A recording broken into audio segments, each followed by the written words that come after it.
beginning of this before the music starts. Even want to get behind the scenes things, just listen to the beginning of this. Tired. Everybody's tired. Friday sucks because and you're still waiting. Good morning, No. Ladies and gentlemen, presenting the 235-member Michigan Marching Band. Band, take the field.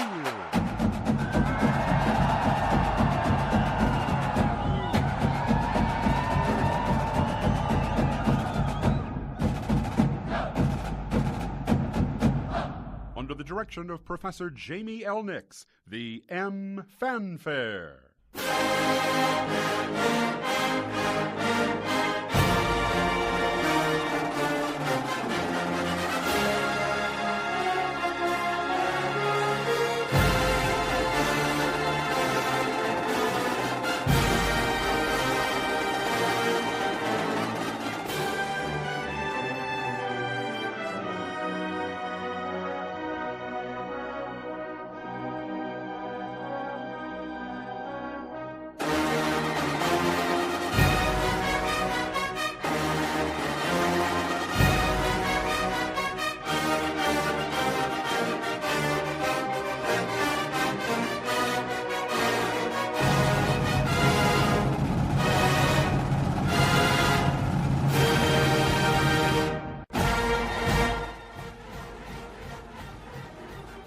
Oh no, let it play, Brian.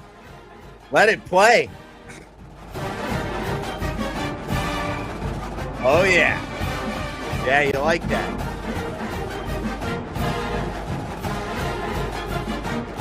It's great radio.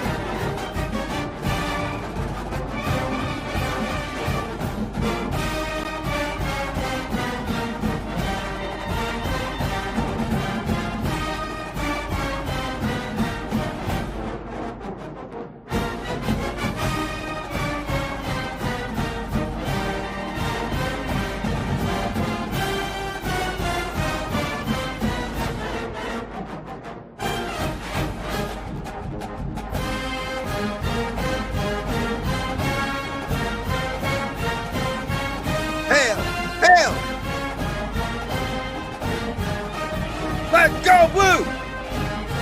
Oh, hey, welcome to ChipChat, everybody. We have new theme music. Like it? Hey, yeah. All right, yeah, Brian, this goes on for about 25 minutes, so we can eventually let it go. Hi, welcome to ChipChat. Hi, it's Thursday night. It's 9:30. You're tuned into Beltway Radio and Beyond. Mean one and only thing that this is ChipChat. Hi, I'm Chip. Who are you, Tez? You just told him, buddy. You just told him. Yeah. Wow, that was intense. Yeah. All right. You got a word? Fucking intro's done. Shit. Yeah.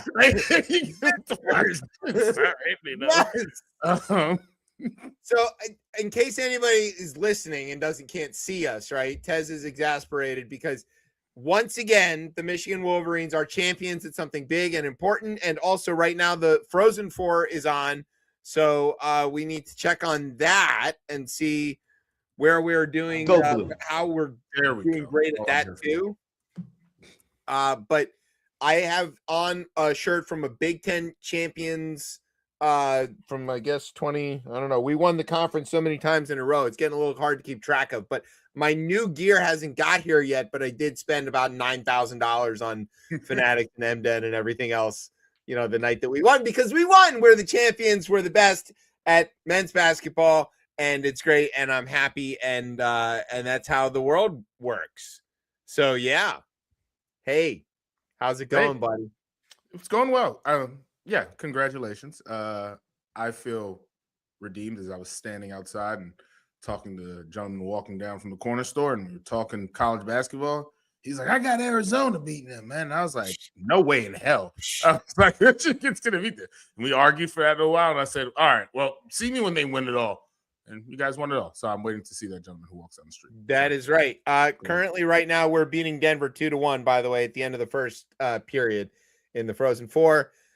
So we're on our way. We could be a two-sport champion in one season, right? And then baseball's still ongoing. We're pretty good, looking pretty good there. Men's gymnastics just won the conference, so there's a chance to win some more titles. It is getting difficult for me, as somebody who unconditionally loves my team, Sharon Moore notwithstanding, that, Trump was right. I might eventually get tired of winning so much.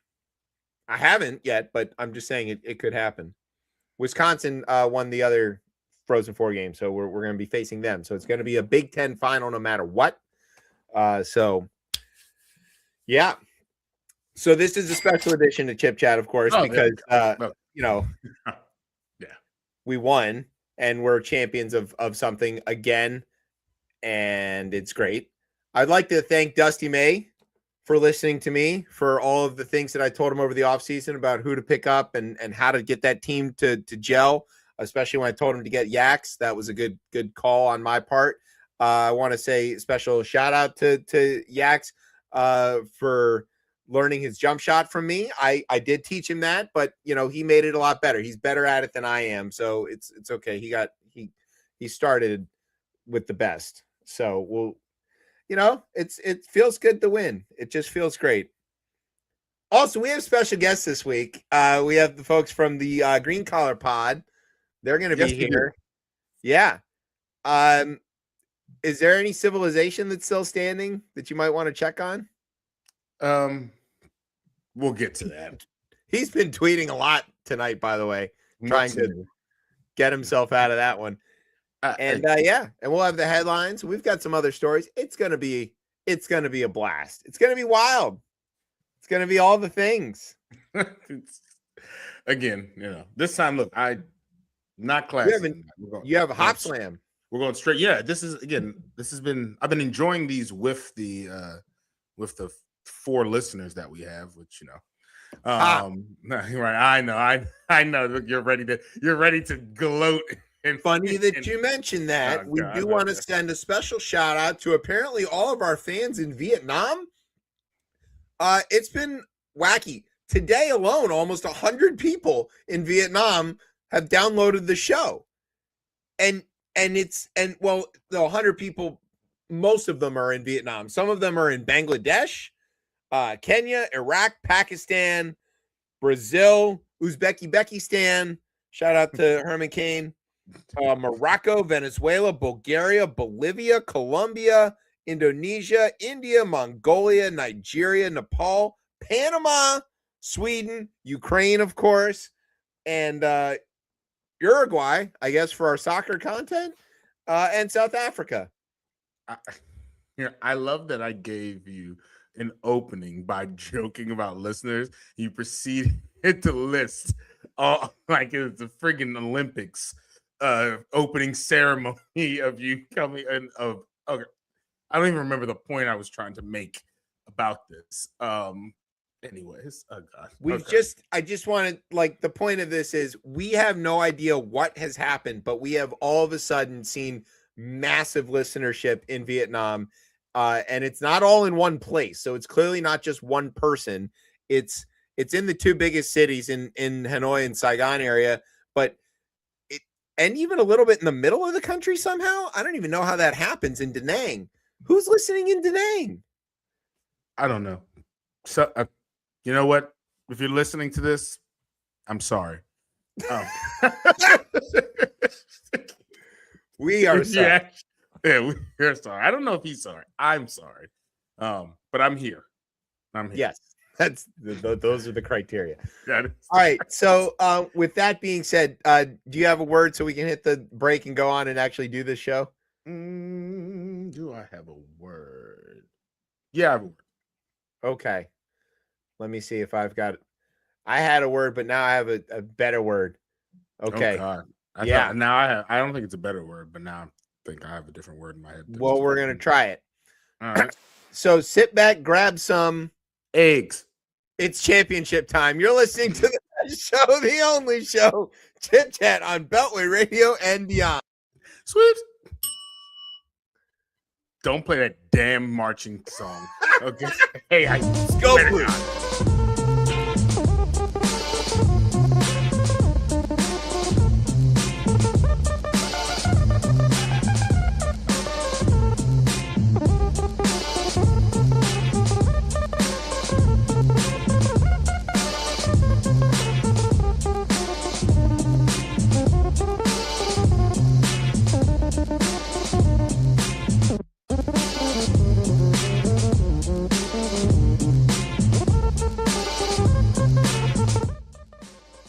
All right, welcome back to ChipChat here on Beltway Radio and Beyond. I'm your host, Chip. With me is Tez. What's popping up? All right, let's do some headlines. God. This is everybody's favorite part of the show. And Right. as tradition dictates, Tez will be going first. Oh, God. I guess that means you've counted this out. I have yet to actually remember to do that. So, Okay. All right. There's a couple in here. We'll see how. There's a couple in here to see how these actually fall. And we'll see. I have no idea. I did not count ahead. And everyone remember, we'll know how much hop slam I've had when I go from saying Iran to Iran. All right, moving on. Donald Trump hosted the annual Easter egg roll at the White House and spent 10 minutes telling a group of gathered children about how Joe Biden had an auto pen. Okay, but can you just put the chocolate in the bag? That's true, though. He did do that. He did this next thing. Incredible. Trump also used the address to the assembled kids and families to threaten Iran and more war. But good news, he only swore a dozen times. No, I laughed at that. Did you see the bunny? I tried Everybody to. was like wondering if they also were seeing the rabbit. Like we were all tripping on like the wildest Acid or something. ayahuasca trip that Aaron could possibly imagine. Like he's standing next to the bunny and yelling about the Straits of Hormuz to like 7-year-olds. And the bunny is just standing there like being a bunny. I was gonna say what people should do on Easter Monday, but I don't want to mess it up for my people. It's like, why would I just broadcast that so you can ruin the few things we have left? All right, moving on. On Easter, Trump took to the stable genius decision to threaten Iran and end their civilization. And on Taco Tuesday, he blinked, which is good, but it also means DJ TJ made a bunch of money on Polymarket. That's right. He knew where to bet. All right. Nobody knows the current status around Hormuz, but check out Lil Marco's newest album, The Fate of the Straits. Really proud of that one. I can only imagine. Surprised it's not an AI lyric right now. Hungary is holding elections this weekend, which should give Americans a great opportunity to continue to not be able to point to Hungary on a map. We also will not be doing that today because we don't have the globe. We don't have the globe. It's all the way upstairs. So you just have to imagine. That's where Hungary is too, all the way upstairs. But it's wrong wherever you think it is. Yeah, right. Yeah. The war in Iran continues to go poorly or amazingly, depending on which part of Trump's tweet you read, but did include the downing of an F-15E Strike Eagle. Trump claimed it was shot down by a shoulder-fired missile, which is a popular drink at Pete Hegseth's favorite bar, his desk. Lord. Some reporters have noted that Hegseth has been telling Trump that the U.S. has total air superiority, when that's not true. But Pentagon spokeswoman Sean Parnell called those statements lies and propaganda, a term usually reserved for Caroline Leavitt's press conferences. Spokeswench gets me every time. It's always good. It's amazing.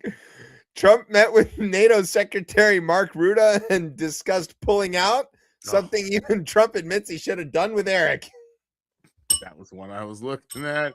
All right. Yeah. Not proud of that one. You should not be.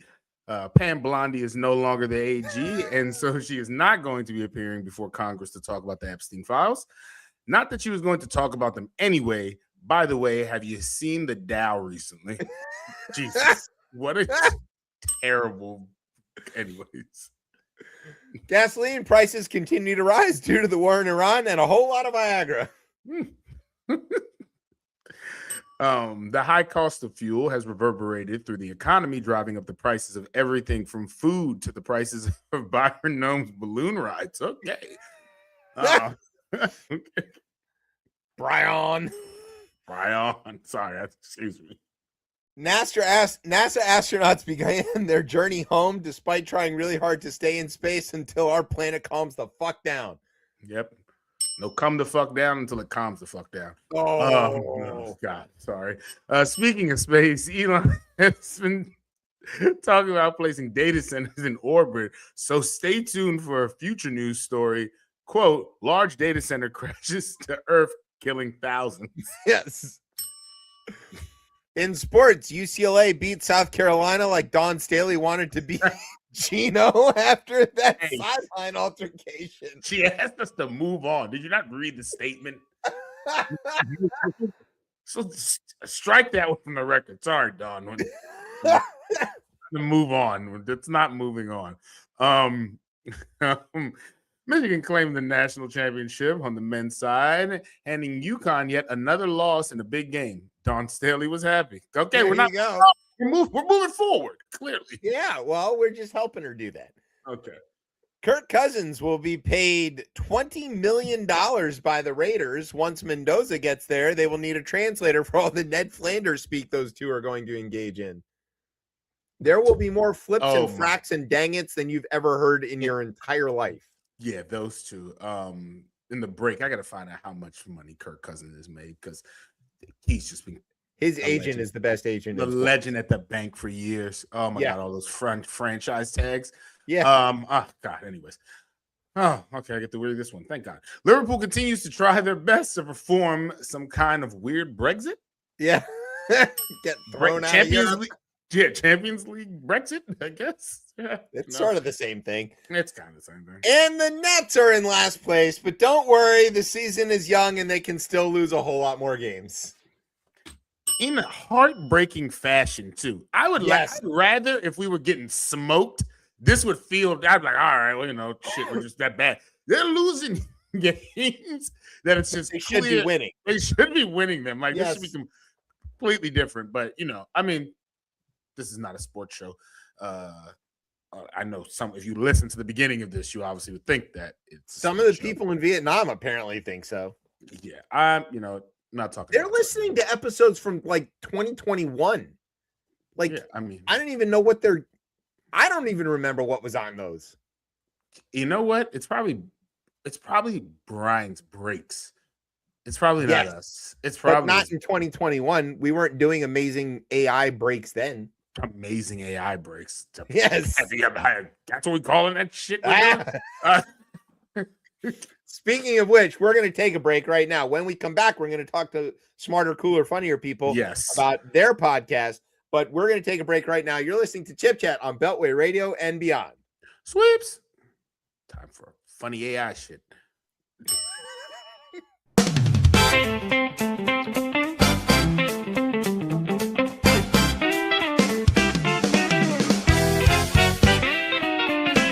The Department of War has its very own whore, and his ass-grabbing pals call him Pete. The ultimate bragger with way too much swagger, his backstory isn't so sweet. A regular boozer and girlfriend abuser, he hung with the frat boys and jocks. His only salvation and canonization, a weekend assignment at Fox. Oh, Pete, why must you be so macho? Oh, Pete, why do that schlong and dance? Is your pumped up masculation maybe overcompensation for something that is lacking in your pants? Oh, Pete, you're in above your pay grade. Hey, boy, who's riding herd on me? Strong and having the Pentagoning brass knows your head is in your ass. Oh, Pete, you're failing once again. His first months were bleak, including the leak of a top-secret meeting he led. Despite all the lies and desperate tries, old Pete kept on shitting the bed. You can't always fudge it on such a big budget, surrounded by legions of kooks. But looks like he's staying, so let's keep on praying he don't get his mitts on the nukes. Oh, Pete, why must you be so macho? Oh, Pete, why do that schlong and dance? Is your tough guy presentation just a bad impersonation of someone who can really wear the pants? Oh, Pete, you're walking on a tightrope, a child antagonizing men. The Pentagoning brass knows you're running out of gas. Oh, Pete, you're failing once again. From lacking votes to bombing boats, the guy's been a disaster. A misfit who's not fit to run the show. But hey, that flair and perfect hair, the reigning bullshit master, our country's magalicious G.I. Joe. Oh, Pete, why must you be so macho? Oh, Pete, why do that schlonging dance? Is your battlefield oration just a form of masturbation? Or do you really think you have a chance? Oh, Pete, you're in above your pay grade. Hey, kid, who's hanging on to What part of Love Your Neighbor did you not understand? Pentagon and brass knows you're never made the class. Oh, Pete, you're failing once again. Yeah. Blessed are the peacemakers.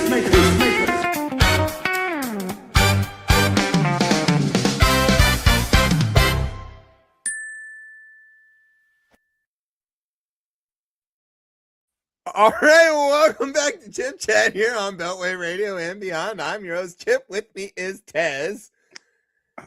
What's popping now? You can hate AI all That you is not want, me. That is not me. That is not me at all. Blame the guy on your right. Yes, Oh God. I sent that to Brian. It was in Brian, take back over AI controls, okay? All right, I sent that to both of you. You could have said something. shit. You didn't click the link and look. Yeah, because something. Guys, no, you know what? I did myself a favor, but I didn't do a favor to the audience to stop this. And yeah, because we're talking about everybody's afraid of nuclear Armageddon, and yet we're fucking showing a fucking insensitive ass video. Which obviously that's our show. That's an incredible video. That video is The song is very catchy. The Kebab Rat was actually my favorite. Yeah. There's lots of good parts, right? Yeah. How to Viking. I like that. That was funny. That How was to funny. Viking. That was funny. That's fine. I you know what? We're here. We're here. It's very believable too. The quality is incredible. That should frighten. Never mind. You know what? That's not today's show.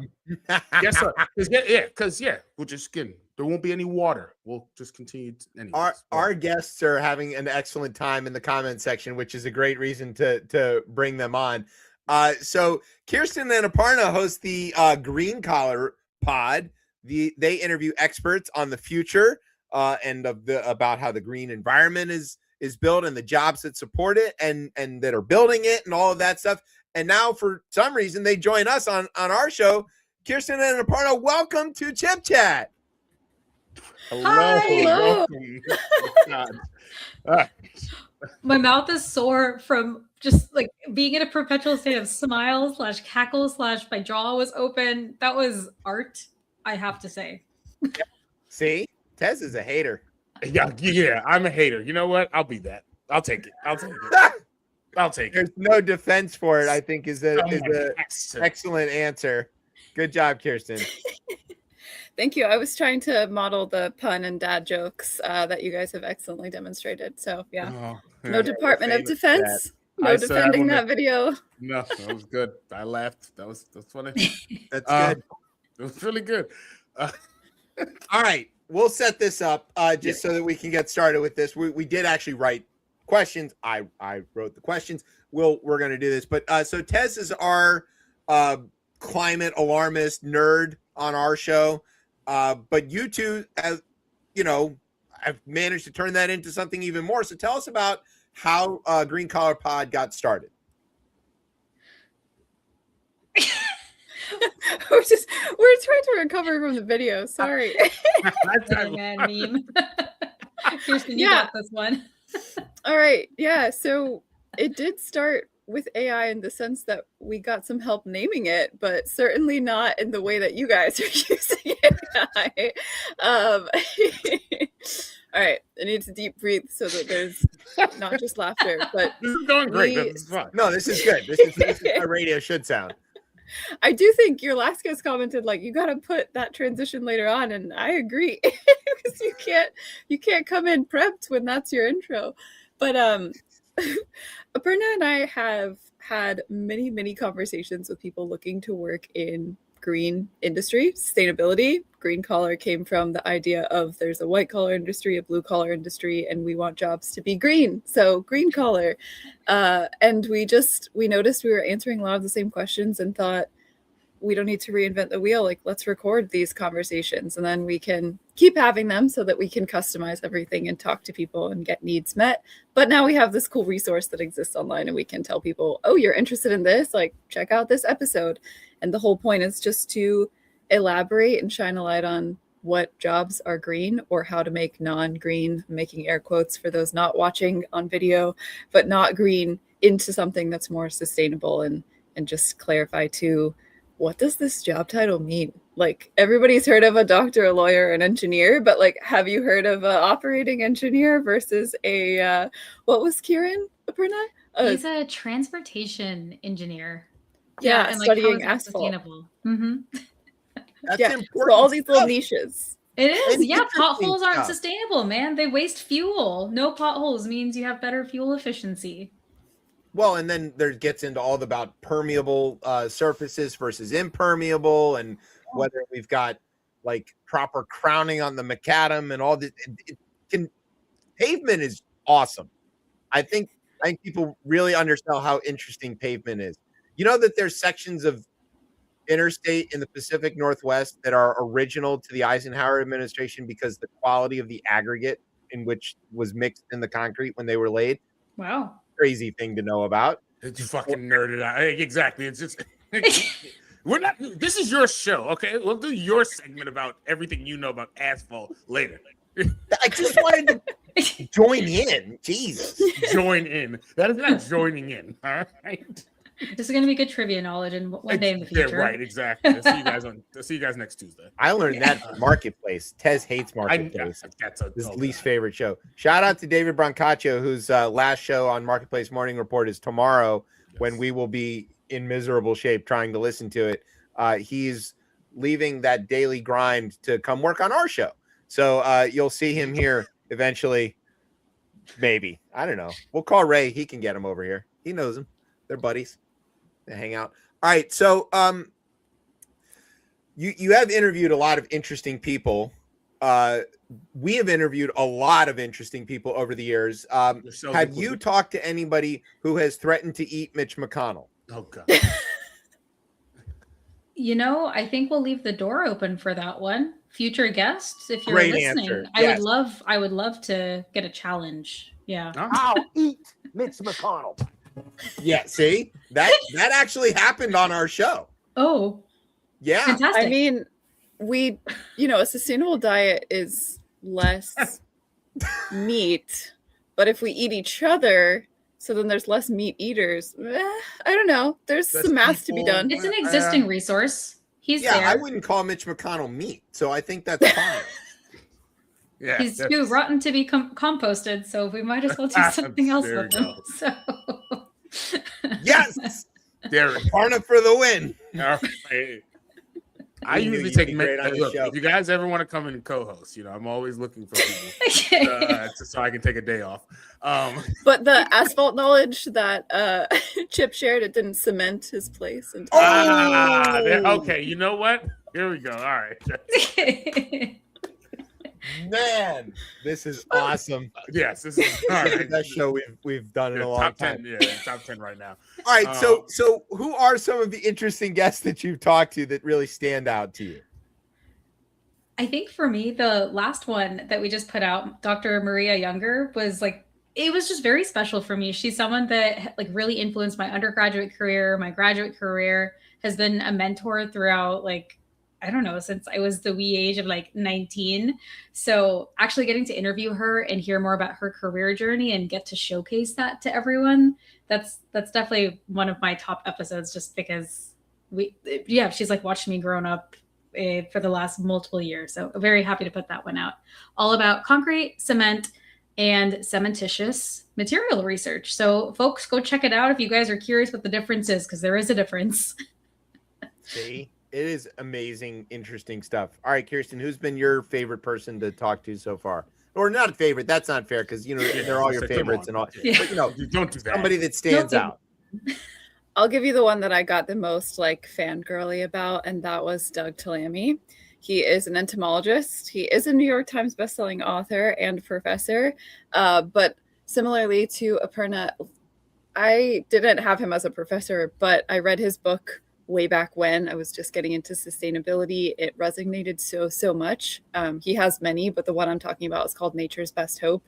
And it's about essentially creating the largest national park, homegrown national park, by planting natives in your yard. And therefore we would have biodiversity and like connectivity, nature corridors, even in and amongst the urban and suburban places that we have. So to reach out without knowing him and get a yes and then have him back on, I was definitely like wiggling in my seat and being laughed at by my, girlish excitement. But it was very cool to get to speak to someone that I was like, wow, I got his book from the library and now he's talking to us one-on-one.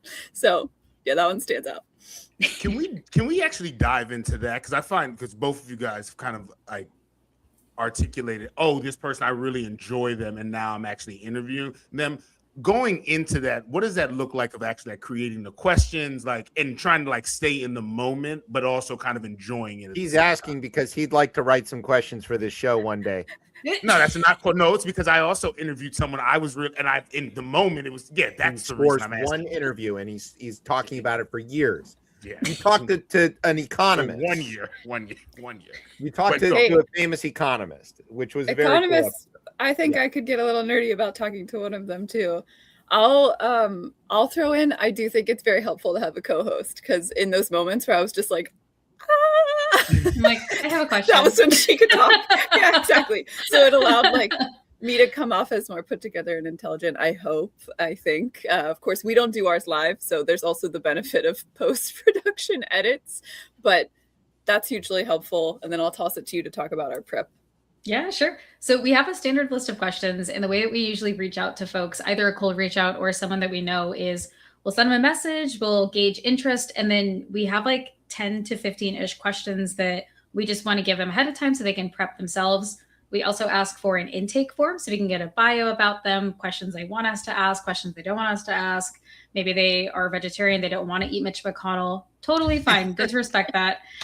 And yeah, during the interview, we usually start off with them and let them know they can take breaks when they want. So that also applies to us if we stumble or just get lost in the moment, But I think it's a good point that you hit there, Tez, because you want to be prepared, but you also want to have like organic flow. So we have a Google Doc and we have two screens whenever we record. There's the screen that we're looking at right now, and then one on the side where we have a Google Doc. We're chatting back and forth pretty much throughout the interview to say, oh, I want to ask this. Oh, you should go here next. And I think that helps us with flow and to also like know where the other person's head is at.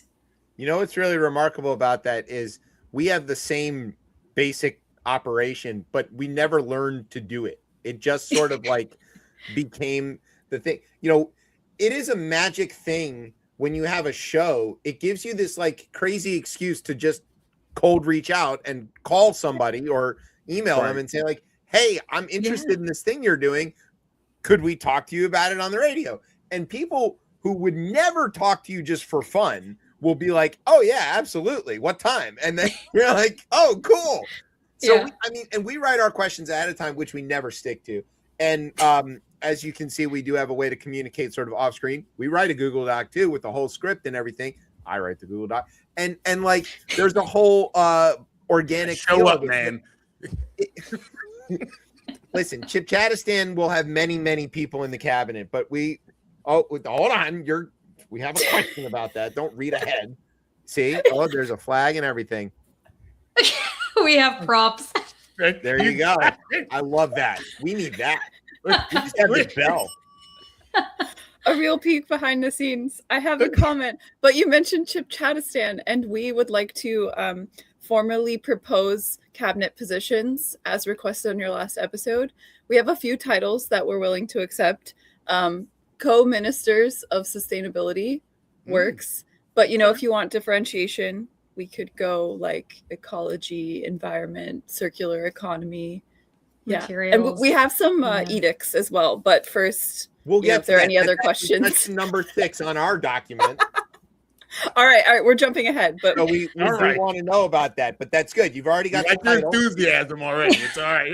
It's a good start. It is therefore decreed and granted. Yes, as co-presidents of ChipChatistan. Shall it be written, so shall it be done. Yes. Fly away, birdies. Yes, good. I gotta go update my LinkedIn. I'll just be right That's back. right. I'll go endorse it. Yeah. Whatever. Actually, don't do that. This will destroy everybody's careers. Exactly. All right. So back to the thing that you do know about. A lot of the investments in the infrastructure law that came out in the last time we had a president, and the Inflation Reduction Act, they were focused on resilience and building those sorts of things, environmental upgrades, all of that kind of stuff. How do you see those initial investments jumpstarting a green economy and shaking out through the future? Yeah, I can jump in here Sure. because at my old role, I did a lot of number crunching around those incentives from the IRA. And I think it made a huge difference in what decisions were made at a building design level. So I'm speaking specifically about the incentives around heat pumps, which is a very efficient all electric HVAC system, and water heating. geothermal. Yeah, so geothermal partnered with heat pumps was a favorite system of that design firm, and also the solar rebates. So having that credit allowed us to go net zero on projects that probably otherwise wouldn't have considered going net zero. And not to be too jargony, but net zero being a building where energy is consumed all the time by all buildings, right? So if you total that energy over the course of a year, you have X amount. If you're net zero, you are creating that same amount in renewable energy, ideally on site. There's some, squirrely play with the definition sometimes, so maybe it's off-site, but the net of zero is coming from production versus consumption, and they balance out to be zero. So it's a very sustainable building design paradigm, and I think we would have gotten a lot more no's if we couldn't crunch the numbers and say, but if you look at the life cycle cost analysis and you factor in local utility rebates and the rebates from the federal government IRA, then you get this tax benefit. We got a lot of yeses, so I'll leave it at that. Fantastic. But that helps because now those buildings exist and they're operating more efficiently and on cleaner fuel. So And they can't go back, really. Once a lot of the built environment, people aren't really ready for the cost of maintaining the built environment at all. It's much more expensive than it costs to build it, to maintain it, and keep so much of it operating. People aren't ready for that. So when you get to those value propositions that are neutral at best, right? That could mean the difference between a building lasting 100 years or 50 years or something like that, because it just doesn't cost you as much to keep it up. So as somebody who works on the repairs and maintenance side of that, that's like tremendous. Tez is convinced that the IRA and the infrastructure law are generational impacts on the future. And I'll let him sort of explain why he thinks that. But I would be interested on the other side of that for either of you who are actual experts, not just idiots with a radio show, saying, what you think about his conjecture. No, I don't need to even go deep in. I just think that amount of investment, which isn't nearly enough, but it's more than we've ever seen. I'm pretty sure maybe China's invested in a different type of way, but for America, that's a huge investment that should be seen 50, 60 years from now, God willing, with everything that's going on. So, I mean, that money, while I know there's been some issues with it getting out, but it is out there. It is signed law. I just think that we will see whether it's changing, right? The roads themselves, hopefully eventually moving back to like renewable energy, where that feels like that's taking kind of a back seat with this administration, clearly. But yeah, right. Do I have that wrong? I mean, I feel like that money should change things because, again, just sheer economics, if the government is financing that, right, which the government now is in the red, that's putting someone else in the black to actually go ahead and build things that we hope will actually change the environment and maybe make us more sustainable. So, no, yeah. All right, experts. I will caveat we know a lot about certain fields, but I would not call us experts in like the investment space. So we're happy to like chat, speculate, and everything, but to the best of our knowledge and our own personal opinions as they appear. But we make stuff up all the time too. Fantastic. We're in great company. So You haven't done AI fact checks. That's not how you're We deploying don't, it. To be we don't clear, bother with that. just the songs. Since we know Yeah. Grok is just going to be wrong anyway, we just start off with wrong. Yeah. I did just do a quick Google search on like, is this the biggest infrastructure investment? And yeah, widely recognized as the largest. And I don't know, I think that's pretty cool that we got to see it in our lifetime. And from when it was passed, I was in grad school at that point. Every single one of my classes was like the IRA, and like we call it IRA. And there's also people named Ira. They'd be like, "Hello, me," and it was a fun point of confusion. But no, I yeah, also- it's gonna. Yeah, I don't want to interrupt. I agree. I think it's generational. I can point back to an episode because I also agree that we're not the experts in this part of the industry. Bob and Olivia, I feel like, are going to be the Exactly. ones. Yeah. Yeah. So Bob Keefe is the executive director of E2, which is an environmental nonprofit advocacy group. But he wrote a book, another great book, and we read in preparation for having him on, called Clean Economy Now.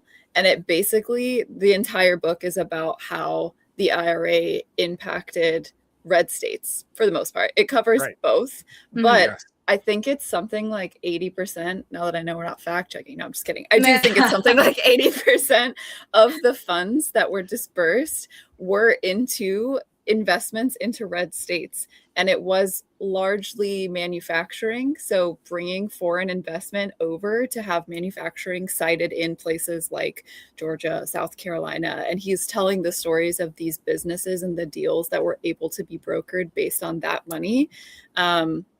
It's probably not being read by the people that frankly need to read it, but it tells a great story of like, A lot This of is those putting- people don't read at all. Don't do that. Jesus Christ. oh, No, because it's They're not not like in Vietnam. They're not listening to us. you know, They did. Right time and Fair. Vietnam, guys. Jesus. Like the AI video.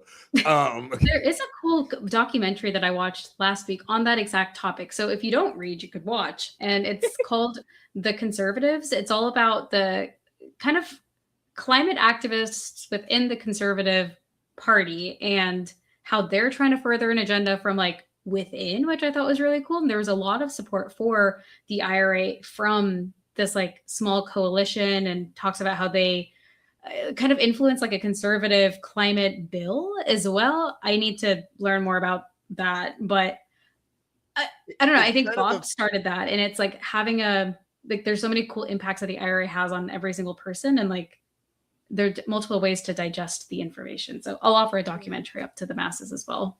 no, and they I'm fine. boiled it down to like, do you want more or less clean air, clean water? It's been Yeah. politicized, but it's not. Exactly. This is the root of Yeah. it. It's Do the you, same do you want to thing. smell smog or fresh air? Yeah. And that's exactly it. And I think also what I've seen with a lot, specifically farmers, is if you actually talk to them, like, well, you know, we don't really want drought. Like, Right. it doesn't work for us, right? Yeah. We kind of need rain. Like, so We like, want I think food. we want food, right? And you Yeah, guys want I'm food hungry. too. We grow the food for you all. But it is clear that, and what I've noticed is you almost have to have these different, like, you have to use different words and framing for it. Yeah. Yeah. Unfortunately, like, because some of those things are just non-starters and like, yo, woke liberals, damn it. But yeah, if you frame it in hopefully an economic a frame, or just again using words like sustainability seems to be a word like, oh yeah, we want to sustain our farms. Like, I do think that those red states hopefully can understand, like, when it stops raining or the soil isn't actually good to grow anything, you know, like, it gets rough. It's for all of us at that point. So Right. It's a very strange thing, that the way that it breaks down left and right, because that's a extremely American problem. That in amongst the rest of the developed world, first of all, there isn't any disagreement as to whether climate change is a problem, and the idea of conserving your resources and conserving your environment is not a left-wing issue. That is a settled and easily agreed upon thing that you can. And if you look back historically, you can certainly find examples of the right being interested in preserving wild habitat for hunting, Totally. or National in parks. conserving water Yeah. usage for farmers and ranchers, and not damming up rivers or things like that. So it's a funny, not funny, haha, but weird thing that it's politicized, in that, like, doing right by your farm is somehow woke liberal bullshit, whereas doing right by your children, which means doing right by your farm so that there is a farm for your children, is somehow legitimately okay for the right to engage in. And I do think the word choice matters. I mean, the word conserve really does, I think, play a role here, right? They are conservative. That's by like your exactly what nature the documentary is about, like exactly what you're talking about. It has parentheses. Yeah. Conservatives. And they interview a farmer, they interview someone who works in the policy space, they interview someone in the religious space, but exactly what you're saying is what the farmer expresses, is what, like, the guy who worked in politics, he quits and he's like, this is bogus. This is a human issue, not just a left or right issue. How do we get a bipartisan coalition to care about this, and how can we like activate that? If it's focused around particular resources, you can sometimes get a lot of agreement. A good example of that is the Chesapeake Bay. There is almost no disagreement, left, right, or otherwise, amongst the states that share the watershed of the Chesapeake, that doing right by the bay is a good thing to do for every possible reason, whether it's the watermen who all vote Trump but love to see, sediment traps and sewers and stuff to try to keep the algae blooms down, or whether it's the people vastly upstream who are worried about containing agricultural runoff and try to manage that. They are all, and then there's the people in the state capitals just wanting to collect the tax revenue from all the economic benefit of the bay. There is no disagreement amongst Democrats and Republicans within the Commonwealth, within Maryland, within any of the states that serve the bay, about whether we should protect the bay or not. That is an obvious and clearly settled discussion. So why can we not expand that conversation to other resources, whether it is, water in the West, or whether it is dredging along the Mississippi, or any of these other things that are obviously beneficial to literally everybody?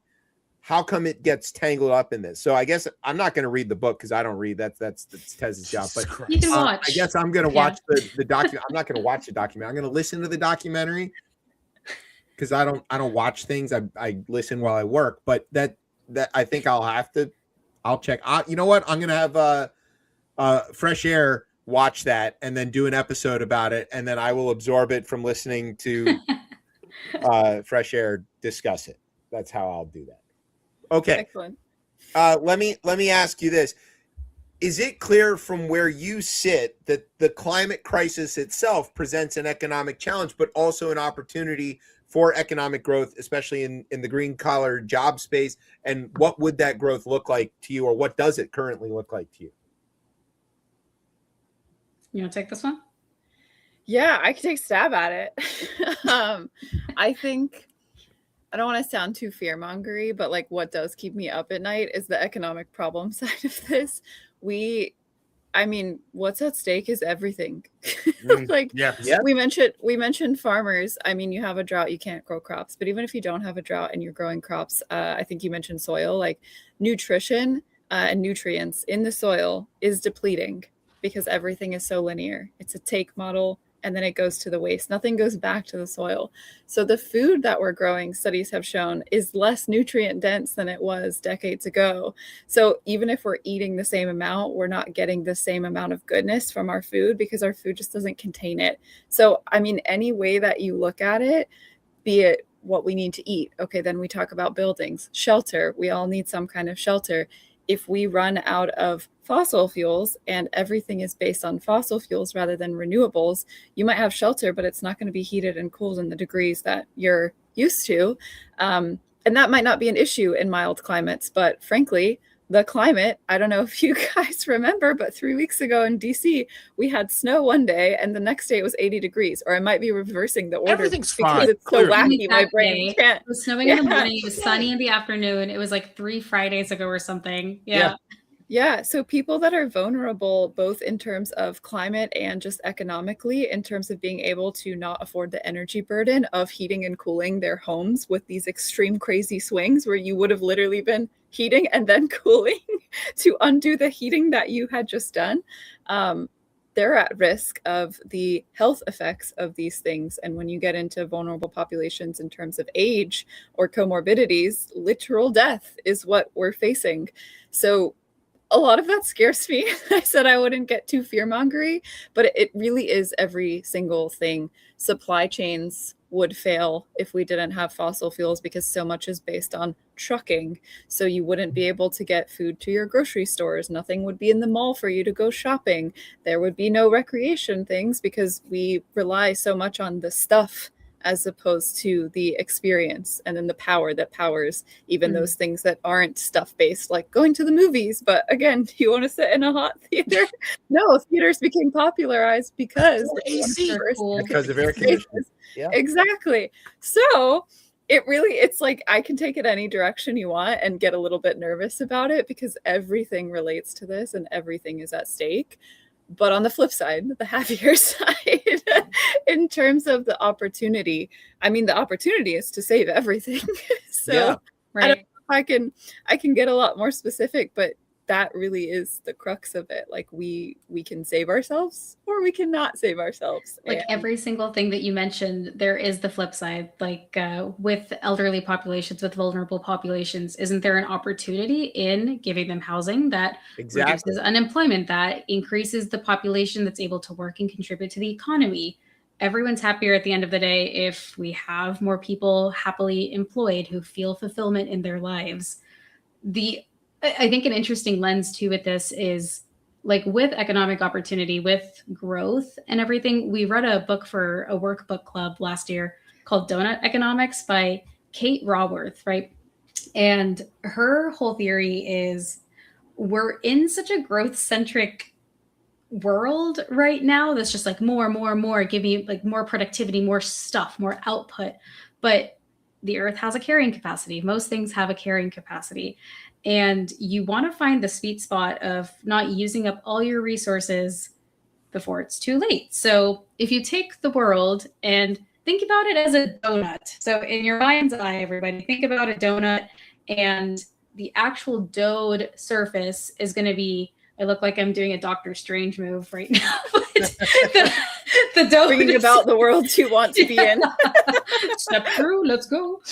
But the dough of the donut is the livable surface of the earth. And then that little donut hole where it's popped out is what you're trying to minimize. So how do you make the dough part as big as you can so that you're creating more livable space, again, in our like donut imagery, for people to thrive, for them to survive without like overextending the resources that we have here and minimizing that hole in the middle. You can think about the hole as like people who just don't have the means to survive, and like the earth can't hold them. So create more land, shrink the hole in the middle, but don't do too much that the earth can't survive, is my TLDR of the book. It's quite interesting. I'm so glad you brought that up because that's the other part of like, I can paint a positive economic picture because everything that we make poorly, we can make in a more sustainable way. Right. But also the point of that book and the viewpoint I share is that we have the wrong economic model. Yeah. So it is built on everything that Aparna just said. And I don't think that's right. Why are we so focused on more? Like, why can't we say we've had huge gains? Now we don't have to work 40 hours a week anymore. Like, is it really worth having a wardrobe twice the size if you have to continue to slave away at a job? But that's not the paradigm that we're able to face. It's not the world that we live in. But if I had a dictator wand and we were in ChipChatistan, oh God, I think I would change a lot more than, can we do the same economic paradigm and the same efficiency gains with sustainable things, but instead think about why is it linear? Why aren't we being circular? And what is a good life? We've improved efficiency and output and GDP, but what does that really measure? Is that the right stat we want to be talking about? Or do we want to talk about happiness, satisfaction? Right. Endless growth is not, I mean, I don't know how you No, stop it's not this, a sustainable model. It's not a sustainable model. And we have to figure that out. Like, you don't have to continue to grow at that rate, but everything else is built around that. It's funny that I wouldn't have guessed that like this show was about to run right into agreeing with Jamie Dimon on very much. But one of the things that I heard him say recently in an interview is that AI will probably shrink the work week, and that we will eventually get to where the AI can do enough or robots in general, whatever you want to call it, technology can do enough that we have more leisure time to spend. And I think about that a lot because I think about the movie WALL-E, right? Where Oh God. everything is met by technology, but then the people didn't use that time to like create art or play basketball or anything. They used it to just lay around and do nothing, which is fine if that's what you want to do. But like the opportunity to also just go do other stuff could be there. And then the other side that I was thinking about when I wrote that question is every one of these cliffs that we're about to fall off of, whether it's running out of fossil fuels or running out of this or that or the other, those are also opportunities for economic growth. And the thing I think about that is like snow shoveling. Okay. When you're a kid and it snows, you're like, oh, this is fun. I'm going to go play. When you're a teenager and it snows, you think, oh, I'm going to go make money. I'm going to go out and shovel people's driveways. Snow is not a problem anymore. Snow is not fun anymore. It's an economic opportunity. And then when you get to be like an old person like me, you're like, God damn it, I got to shovel this snow. I wish I could pay some kid to do it. And so like there is that same occurrence. The snow has fallen, but from 3 different points of view, it's 3 different things entirely. Every one of these things, you think about solar panel installers, right? That was a job that didn't exist however many years ago. It's now a huge growth space. A lot of people are getting these jobs. A lot of people are putting up solar panels. So it's a problem. We need to make more renewable energy, but it's also an opportunity and somebody can make some money at it. I think that if woke liberal bullshit sold itself more in terms of these are chances for us to lift more people and shift the economy in ways that are more productive and frankly make more money for more people, the problem that they're solving with that doesn't really matter. If you just are handing out jobs, people are happy to have them. You don't have to tell them what the job is. There's a lot of electricians in red states who love throwing up solar panels because it pays them a lot of money, and this is the thing that like the second half of the sentence that Hillary said when she said we're going to put a lot of coal miners out of jobs. And then the second half of that sentence was because we're going to retrain them to do other things that are more valuable than mining coal. But they don't play the second half of that sentence. But that's the approach I think that would solve that other thing that we were talking about is why are there divides on some of these questions? That's not a question. You want a job? Yes. Okay. Well, there's this dam that's fucking up the Columbia River. We need like several 100,000 people to take it back apart. That sounds like woke liberal bullshit, but they're paying me $100,000 a year to do it. You know what? I'm going to do that. That sounds like a good job. That's the thing I'm sort of wondering. So are the people that you're interviewing or the people that you're talking to thinking about how to frame sustainability in ways that will target the economic benefit as opposed to talking about the science, the engineering, or even just the morality of the benefit of doing it? I would say most of them are because we do exist in a capitalist society. So you got to talk the business talk and make the business case. And I think as much as we all have big green hearts, like we recognize that that's not going to speak to a lot of people. And even some people that it would speak to, they still have to see the numbers. So well, and green is money. Yeah, real money is green. Not some of that weird pink money that they've got in Europe, but like real money is green. And so that's why, if it's a green job, it's about money. All jobs are green jobs, right? You want to get paid, don't you? I would hope so. Yeah, I would hope so. Except podcasting, right? Yeah, they're not this fucking job here. No. I don't know. Jokes on all of us here on the call. We chose this. Yeah. All right. What does Vietnamese money look like? Is it green? Is it? Oh shit! Denver scored. By the way, it's 2-2 now. Critical update. Critical Fate of the Earth. Fate of the Earth. I have a critical update. A Tale of Two. It's called the Frozen Four. If your planet melts, we won't have a Frozen Four, Kirsten. It'll just be Puddle Four, and nobody likes puddle hockey. That's true. Can't complain. Can't play there. sports if the air quality is so bad that you can't breathe outside. Ball, very important sustainability. I have an update. I'm I'm sorry. A Tale of Two talk show hosts. About. A Tale of Two talk show hosts on air with Glenn Beck.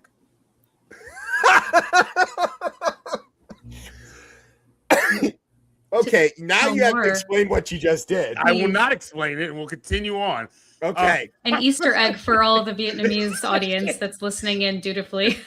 We think so. Okay. We're sure that's what they're interested in. All right. Speaking of listeners, how can people keep up with your show and tune in and get new episodes and all of that stuff?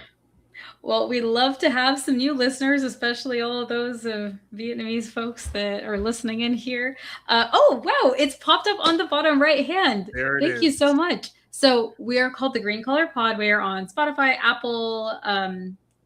We have a Buzzsprout page if you want to listen online. And we are on like iHeartRadio, most places that you get your podcasts from already. But we post episodes on the 1st and the 15th of every month. So we're pretty consistent about that. New episodes come every 2 weeks, and it'll be a range of different topics. We have an Instagram, we have a LinkedIn. We always respond to our messages. So if you have a question or like have an idea about someone you want to interview, lob them our way. We are two very chatty people, and we'd love to talk. It's not just Vietnam, by the way. Bangladesh, Iraq, God. Australia. How could I forget? I'm so sorry. Oh my God. They're all tuning the in. Olympic list of countries. Yeah. The Aussies are big fans. Shakespeare Good on time, Six. mate. They, Yeah. right. They would lead in the school for like, I don't know, for like a couple of years. I think they were the most listened to outside of the US that we had. I think it's because of Tez's accent, quite honestly. All right. So A quick anecdote. I had a friend on exchange with me. We were in Santiago, Chile. She's from Brisbane. We spent 2 months trying to teach me the proper way to say water with the Australian accent. And I can only do when I like move my head with it. So water, water, water. And Right. like, yeah, it's like some kind of muscle memory thing, but like I have to go down because the voice goes down. Emma, if you're listening, hi. If you're listening, that is. In I'll take Chile. bets on that. We have She lives in Chile. Vietnam. No, Chile's on the She's list. in Brisbane. Or in Brisbane. Yeah, Australia was right on the list. I mean, come on. Just saying, All right, so now back to the topic at hand, which is when we do set up ChipChatistan, would you like to be ministers? You've already claimed the Ministry of Sustainability. So you said you had some edicts for us. Correct. Yes. Okay. Okay. Also, I realized apparently we missed the chance to be Minister of the Future. That's another great. Oh. It's a Cli-Fi novel. If you haven't read it, I know we've established you don't read books, and there's not a movie as of yet. There's an audiobook. You can audiobook it. I trust There you. you go. Yeah. Yeah. Easy. Audiobook it. It's Sure. a fantastic novel. I'll go into my edicts, but Wait, it's definitely fiction? look it up. I don't Yeah. read fiction. It's climate You don't fiction, read. Cli-Fi. I don't read. I do read. I don't read books. Books are for Okay. nerds. I But read what the if it's a newspaper. novel? That's Oh, even Novels are worse. that's fun. less more for nerdy. you. It's like fake stuff. It didn't happen yet. But there are Yes. lessons to be learned. Yeah. I have a novel. Fine. I have a novel that I'm. Yeah. Shakespeare on Sex: How Will's love life shaped the plays and liberated the world. All right. I do know Freedom his to all. wife was Cool. Anne Hathaway, so that's Yes. always All right. funny. On Not to the the modern edicts. one. Can one of your edicts be that Tez can't do this very stupid bit anymore? I just want context for Tez's bits. That's all I want. Me too. Do you have to It's be like refusing, a and I don't want to deep go cut against listener? his ruling as co-president. We'll figure it out eventually. You'll figure it out. You have to go back and listen to several dozen episodes. From the last Nah, 10 I years. I Yeah. will- We're No, I training. won't. We're training I- for races. It's You a know good, what? thing to listen to as I, a win. you know what? I'm gonna let people behind the scenes because I wouldn't subject anybody to go back to listen to any of these episodes over the last however many years they've been on. No, there's this 11, random, by the way. 11. Excuse me, so sorry. There's this random publishing company that I'm pretty sure we found out because it was publishing the Melania book, Yes. and it's called Skyhorse Publishing. Yes. And as we were talking about the book, and I got to the publishing site, and I just started looking at everything else, and these are real books, Real titles. the real titles, that I'm just reading off, like something like "Sometimes Wrong but Never in Doubt: How a Cuban Kid from Queens Transferred to the WWE." Just random, and All right. we would just randomly say these book titles throughout shows. I like Especially this to bit. guests who would have the exact same reaction you've had. of utter bewilderment, which is funny for us, but not so much for them. That's funny for the Well, I kids, but appreciate that- you pulling back the curtain today. We're Now we'll be pulling- in the know, and we'll chuckle along in future episodes. And I'll No. treat it like the opposite of a to be read list. I feel if they've Ex- published. And then sometimes when people who have actually written books, we actually will go ahead and I'll give them some titles to say which is the real book here. Yeah. And we'll make up random ones from That's there. funny. Which I will. I don't know if I have these on deck because some of them. There's one that we all laugh at. God, what is hold on. I know Is it one the- word. the- Yes, the you know what it is. Islam Don't ruin one? it. Don't ruin it. It No, No, okay. It's Yeah. bad. All right, we had a couple. These were some that we gave folks, right? So we give them South Afrikaner musk, Dutch natural deodorant recipes. All right, okay. And then we had one that was called Kufis and Yarmulkes, Self-Hate Stories by Herschel Walker and Stephen Miller. There you go. Yeah, sorry. Yeah. Sorry. They're both real. We're not No. picking which one's No, fake. No, he made that one up. No. That Okay. feels like something that should have stayed in a diary, maybe not been published. That's an till like inside today. book. The real one was Flying for Peanuts, Tough Deals, Steep Bargains, and a Revolution in the Skies. That was the real book. That was the real one of that. Flying multiple for choice. peanuts? Yeah. Yeah. Oh, okay. You're not allowed to I'm say that sorry. on the, See, this is- on the I just plane wanna shit- anymore anyway. I mean, the world's a massive place. Publishing seems to be easy to get into. I love Very this. easy, very easy. Yeah, I used to think it would be like pinnacle to write a book, but maybe not. Peanuts in the pie. We had a guy on a few weeks ago who wrote a book. It was his second book in this series. And it was 17 pages long. And it was about how to be a side dude. And some of the Okay. pages contained maybe 2 sentences. I never tell people to go back and listen to the show, but that show I have it marked somewhere of the time you need to listen to it, where it Okay. completely goes off the rail. I have to find that and I will send it. But yes, I Please. think it's an hour, I maybe do want that. an yeah. hour and 8 minutes in, or somewhere around there. I think it is. It's long. It was something. It was something.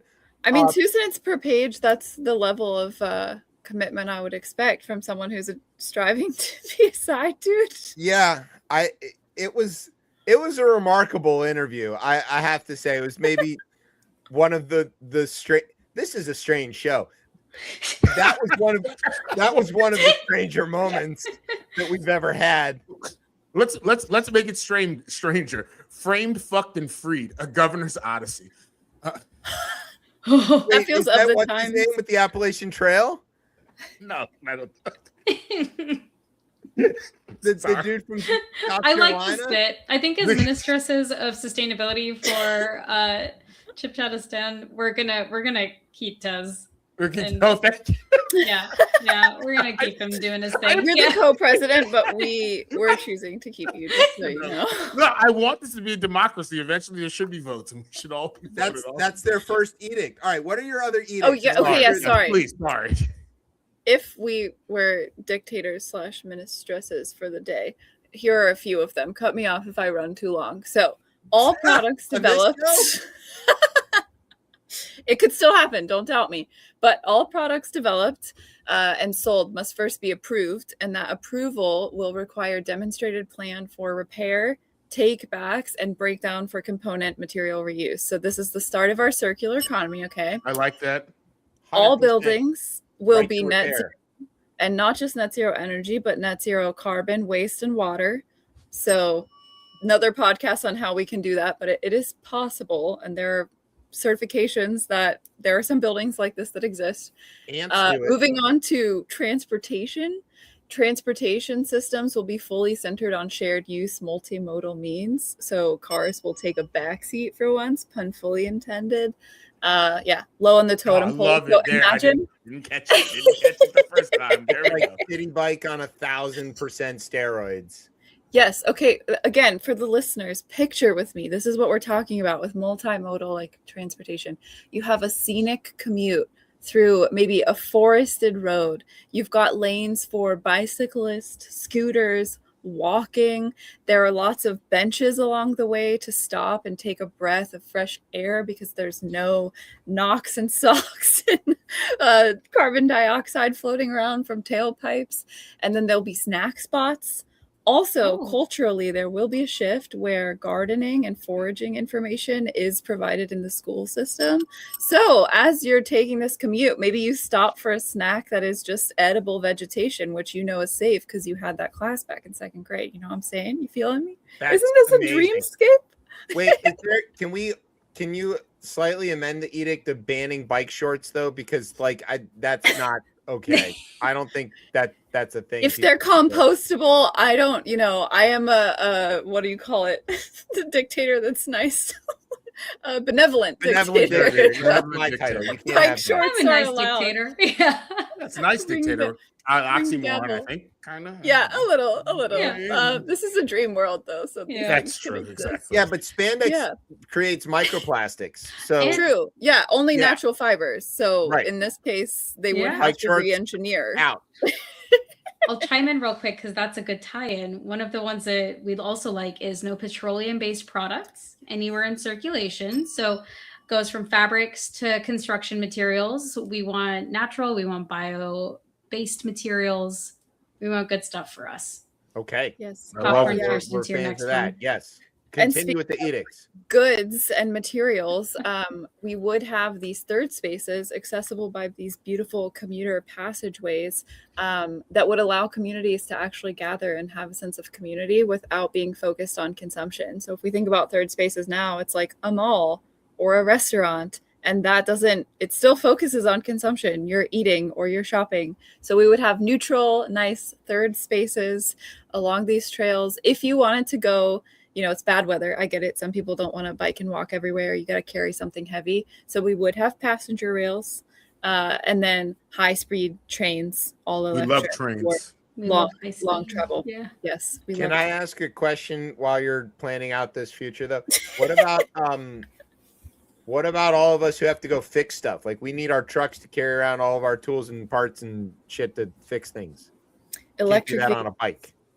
electric vehicles. Okay. Yeah. It's not like cars are eliminated. They're just Yeah, Yeah. they're not Wanna the make focus. sure.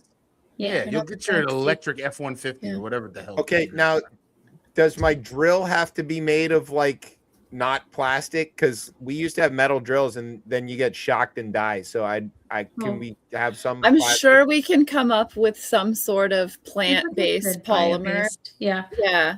I think my younger brother is listening to this live. Roshan, if you're out there, this could be your Roshan. next research project. Sorry. We need a Sorry. bio-based sustainable insulator that is as good as rubber for making power tools safe.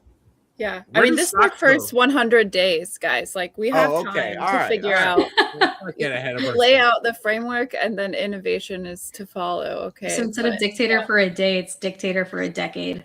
forever. Okay, that's good. Yeah, that Forever. sounds I'm not better. resigning Yeah. until I get tired of it, and then Kirsten Yeah. can take over, I guess. Trade off whatever. popcorn. Yeah. And Yeah. and to be clear, in our, this ecotopia vision of the future, we're not trying to say you have to have like nothing and less, and that convenience will be done away with, and you have to carry on your back all your tools. But because we've designed circularity into the system and the culture, it will be easier. So it won't be weird if you order takeout and you're like, but package it when I get there because I'm bringing my own container, which right now I think I've tried that and it hasn't worked, or I've gotten some very strange looks. People are gonna look crazy Oh. at you. Yeah, right now. Did you guys in college ever have those like green boxes? You'd go to the cafeteria. The clamshells. The clamshells. I think we should implement clamshells at all these third places, at all the like restaurants, Yes. cafes, whatever. I loved that clamshell. It was so useful. And you had a little token. So as a member of the society, you'd get your token and you trade in that token, you get the box. Whenever you give the box back, you get your token back. And And if everyone used the Easy. same one, it wouldn't even be that hard because it's not like Yeah. you have to take it back to the same It's Yeah, the yeah, grocery everyone. store, understand. uh, Yeah. analogy. Always. Yeah. Yeah, and not the Sam Altman tokens, guys. Not those. No. Okay, not those. Hell no. these are legit tokens. These are Yeah, legit these tokens. ones are real.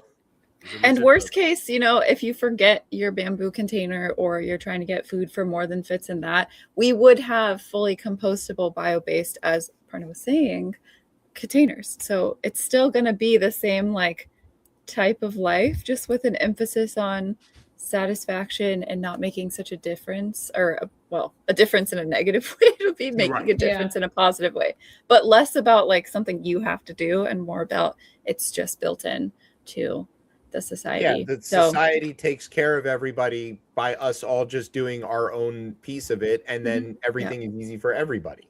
Exactly. More leisure.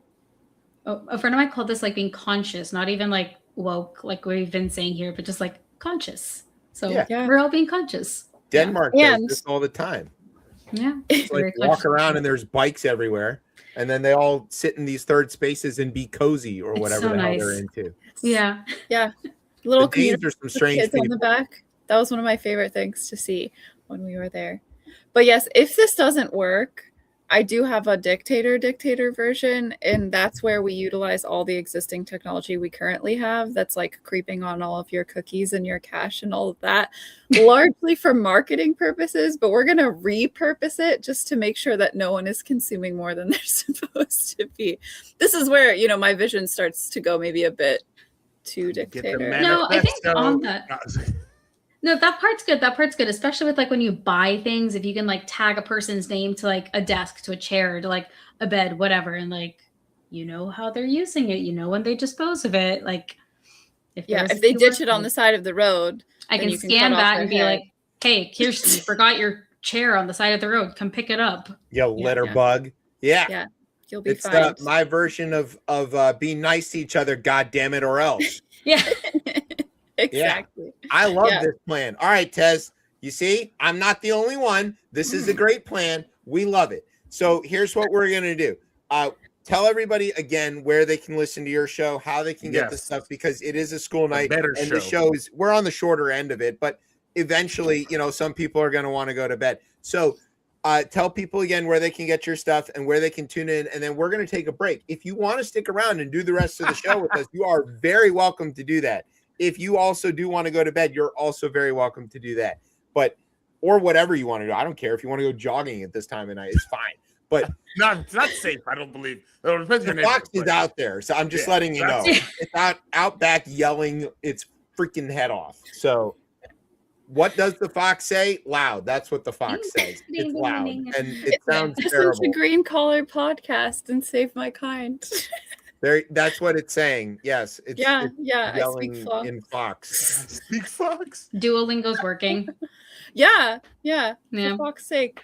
No. I thought if you speak fox, you just turn into a white supremacist. That's a good one. Okay. To answer your question, though, I do think I'll be one of the people going to bed because the run already happened. So I'll catch the remainder of this episode on tomorrow's run. But the website is there. And that website will also link to all the streaming services that Aparna mentioned before. So Spotify, Apple, wherever you listen. And then Instagram, we announce our episodes and have some fun, like interactive questions for the listeners. And because we are about jobs, we're big on LinkedIn. So find us on LinkedIn. It's under Green Collar Pod. If you can't find it, you can find myself or her. Yes. And then we'll add you and get it all situated. But thanks for having us. This was so fun. Had a great time. It's been fantastic. We will obviously tag you when we have all the clips and stuff that are going to be coming out next week. So just stay tuned for those. Make sure you send them out to all your friends. And then we're gonna take our break. So Kirsten, Aparna, thank you so much for joining us. This is great. Please, everybody, go listen to Green Collar Pod. It's great stuff. Please come back on the show. Please. You don't have to read if you listen to their show. They do all the reading for you and then tell you about it. They interview the people who write the books. It's fantastic. It's my way of pretending I read. It's great. You're gonna have a good time. And yes, please come back in a few months or whenever when you've got some more good stuff to tell us about, new edicts, any of that kind of thing. We'll be happy to have you back on the show. And as Tez said, if you want to co-host so that he doesn't have to, he's always looking for a day off. Well, we'll come back with some more props, baby. Yeah. There you go. Please. We love props. All right, we're going to take a break, and then we'll come back with the third half of the show. You're listening to Chip Chat on Beltway Radio and beyond. Porn Again, a novel. System, the company store, the paradigm of absolute control. And that's why we're just out here doing simple things, pointing out that we're meant to be in nature and be natural. And this is where we find the source that God made to transcend the New World Order. And that's why they want to try to keep us out of it. I'm angry. I've had enough of these people. They're a bunch of Christian murderers, scum. They're on giant death factories, keeping babies alive. You're selling their body parts. What more do you need to know about these people? I go out and face these scum. They literally crawl out from under rocks. They have green looking skin, and they run around screaming, we love Satan, we wanna eat babies. I have them on video. Hillary's in the creepy, weird, sick stuff, man. She sleeps in the same room with that creepy, weird woman whose mother wears a hood over her head. What the hell? That woman number one is ugly. Imagine how bad she smells, man. I'm told her and Obama just stink. Obama and Hillary both smell like sulfur.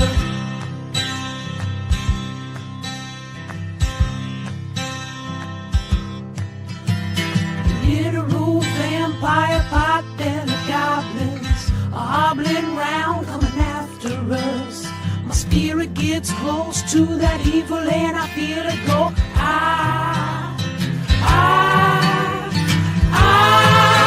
We're such self-centered crap. We don't even notice hell itself rising up against us. Millions of pointed people of the very worst type, and I'm so pissed. We're gonna steal your daughter at the mall. We're gonna steal your wife, your son.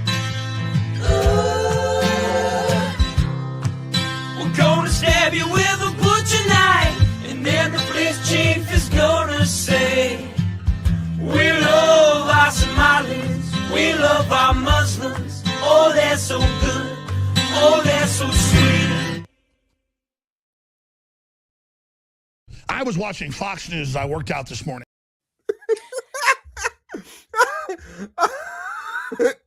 We haven't played that one in a while. Welcome back Yo, to I haven't ChipChat seen that in so long.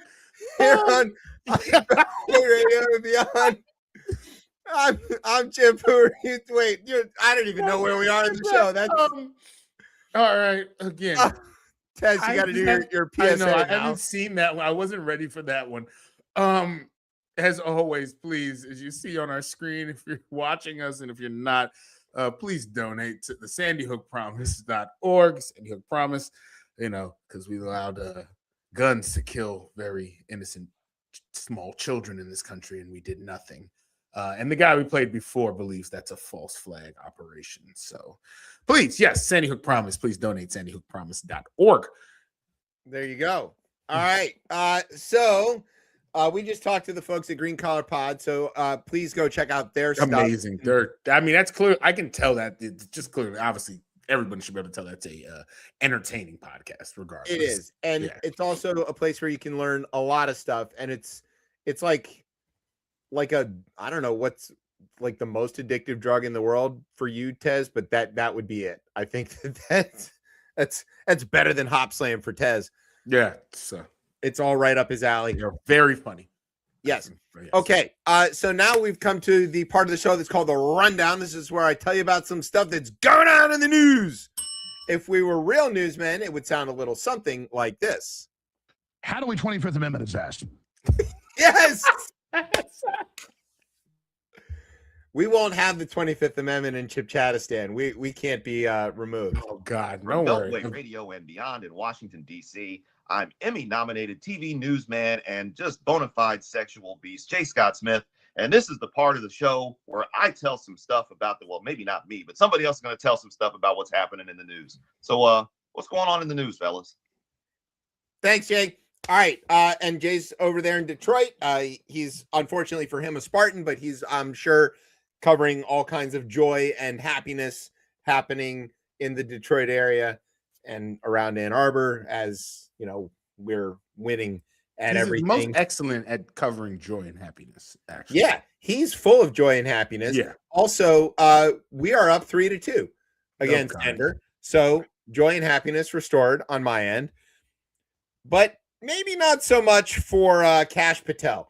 So remember when everybody was like, butter emails about Hillary because she had email on a private server that got investigated to like the ends of the earth and back, and the most incriminating thing they found was like making plans for Chelsea's wedding or something like that.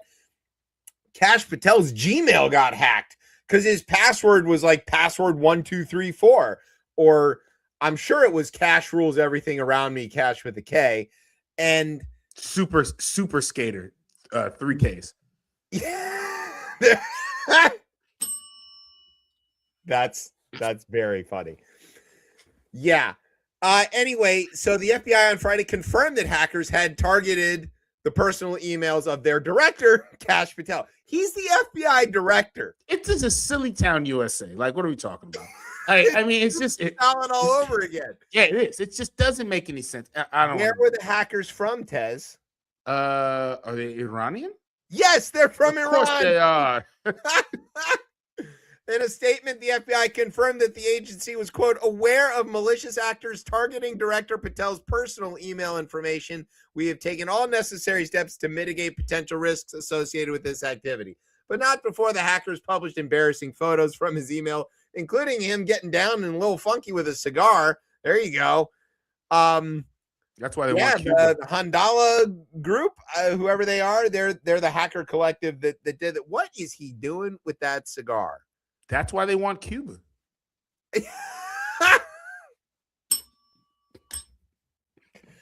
I mean, if it gets us cigars, I might support that. It's, you know, just put a dictator back, give us the food and the cigars and the music, and you know, everything will be fine. That's clearly what we're going back to. Yeah, it was great in the 50s before Castro came. Castro had to like find a reason for people to join him in revolution. Everybody else in Cuba was happy and fine. He had no popular support at all. And again, yeah, Castro, bad man. Bad all guy. right, full stop. We're not fans of I'll Castro. just stop there.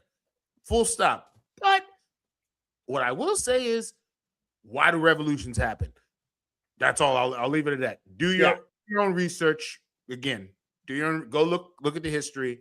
And Cuba is one of the more racist places in this hemisphere. So, and we're saying that from America. So, we here in the United States are looking at Cuba going, you're racist. And let's put a finer point on this. If the Civil War goes differently, that would be the next slave state. Oh, for sure. Yeah. Yeah. It already was. It was, but I'm talking about like that. An American country. Yes, but it'll be annexed it, added it. It would have been Florida too. Yeah. Florida. We'd still somehow end up with Marco fucking Rubio. Yeah. There's no way out of Marco Rubio in alternate history version. We still end up stuck with him. We probably wouldn't get Pitbull though. So I feel like that wouldn't be good. I like Pitbull. So Dale.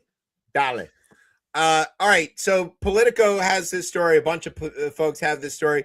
On Tuesday, or in a post Thursday, also reviewed by Politico, the Handala organization claimed to have breached an FBI network, but did not provide any details on the information that they may have accessed. Again, probably because his password was like easily hackable. They've recently been linked to high-profile cyber attack against a U.S. company. Last week, the DOJ said that the group was responsible for a hack on a Michigan-based medical device manufacturer, Stryker. Well, now you're fucking with Michigan. We should bomb that country that those guys are in. Maybe. Maybe we've got to investigate the company calling itself Stryker. It's a medical device manufacturer called Stryker. I don't know why they're called that. I wonder what they make. Are you looking? No, I am looking. What do they make? Better not be medical and surgical equipment, orthopedics, yeah, shit like that.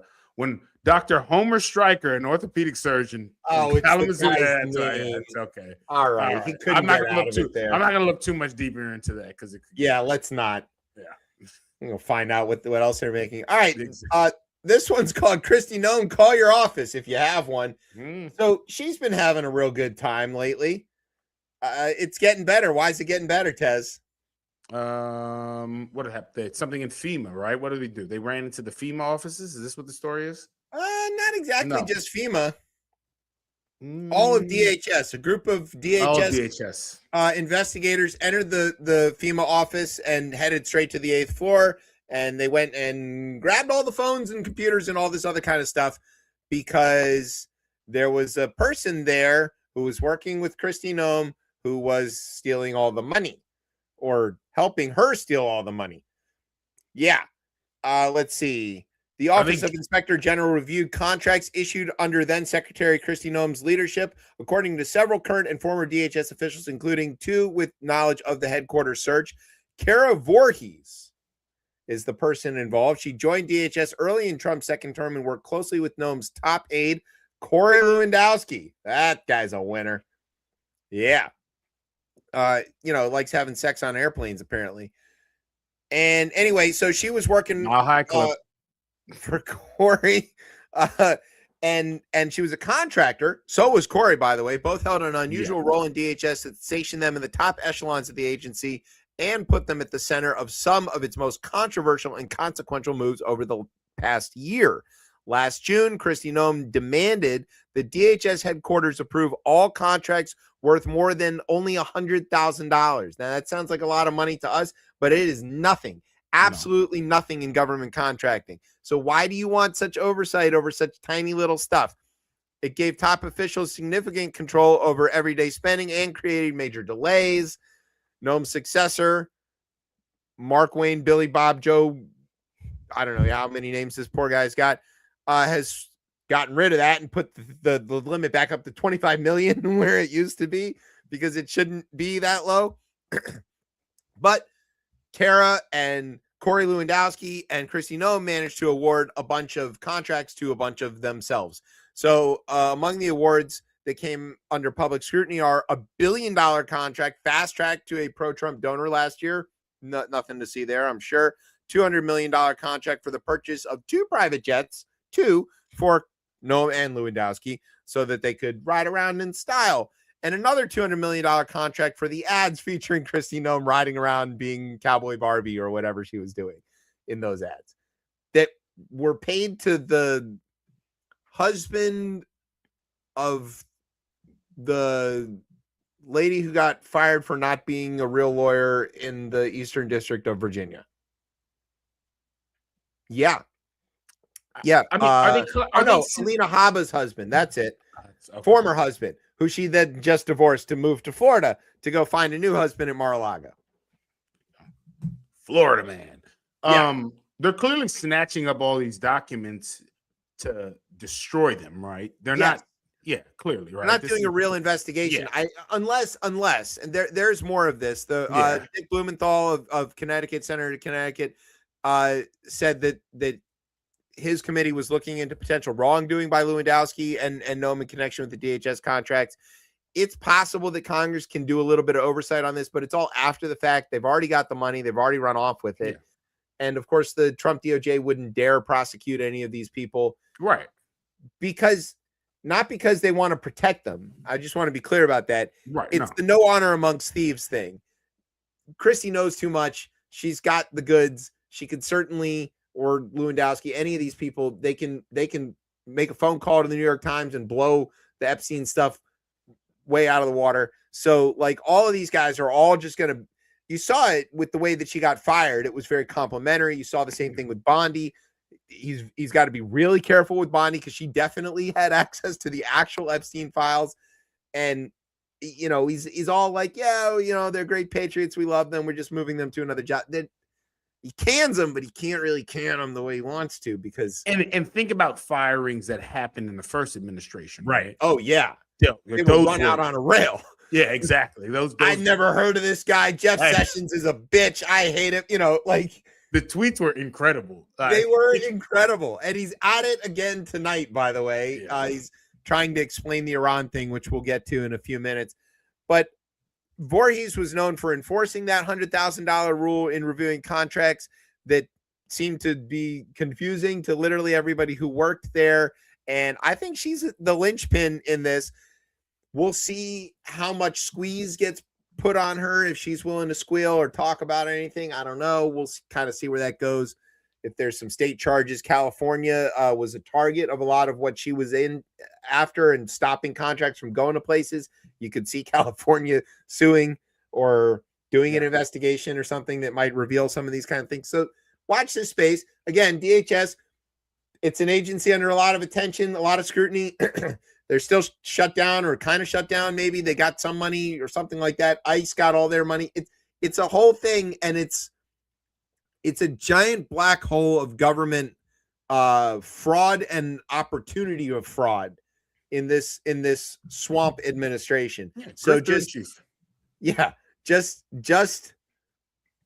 we're not putting all the pins in the map with the red string yet, but pay attention to that spot.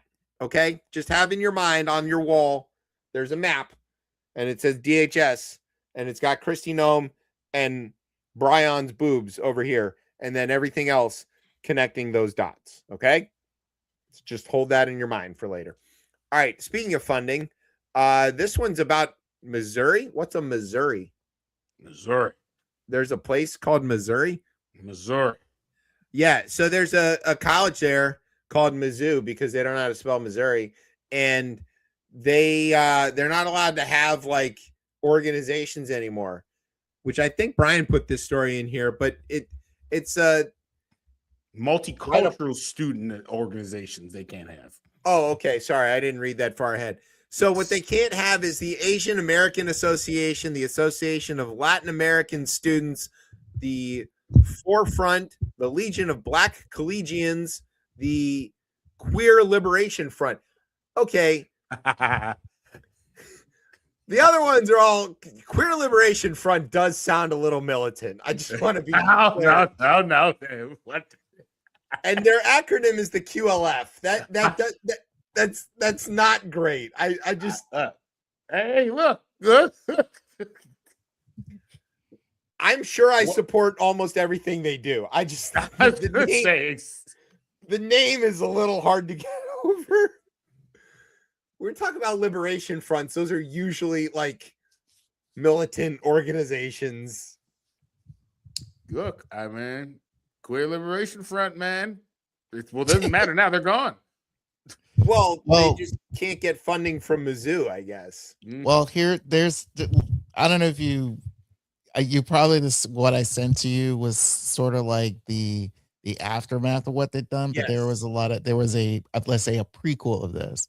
Yeah. So apparently a year ago they had someone from Turning Point there, and pretty much they made a joking, comment about I think it was slavery or something about slavery, and a lot of the black students there were pretty highly offended, and they made her requests of not allowing this type of presentation here. But the student didn't get who mentioned this didn't get suspended or anything. It was pretty much it was like either swept on the rug or just got a mild slap on the wrist.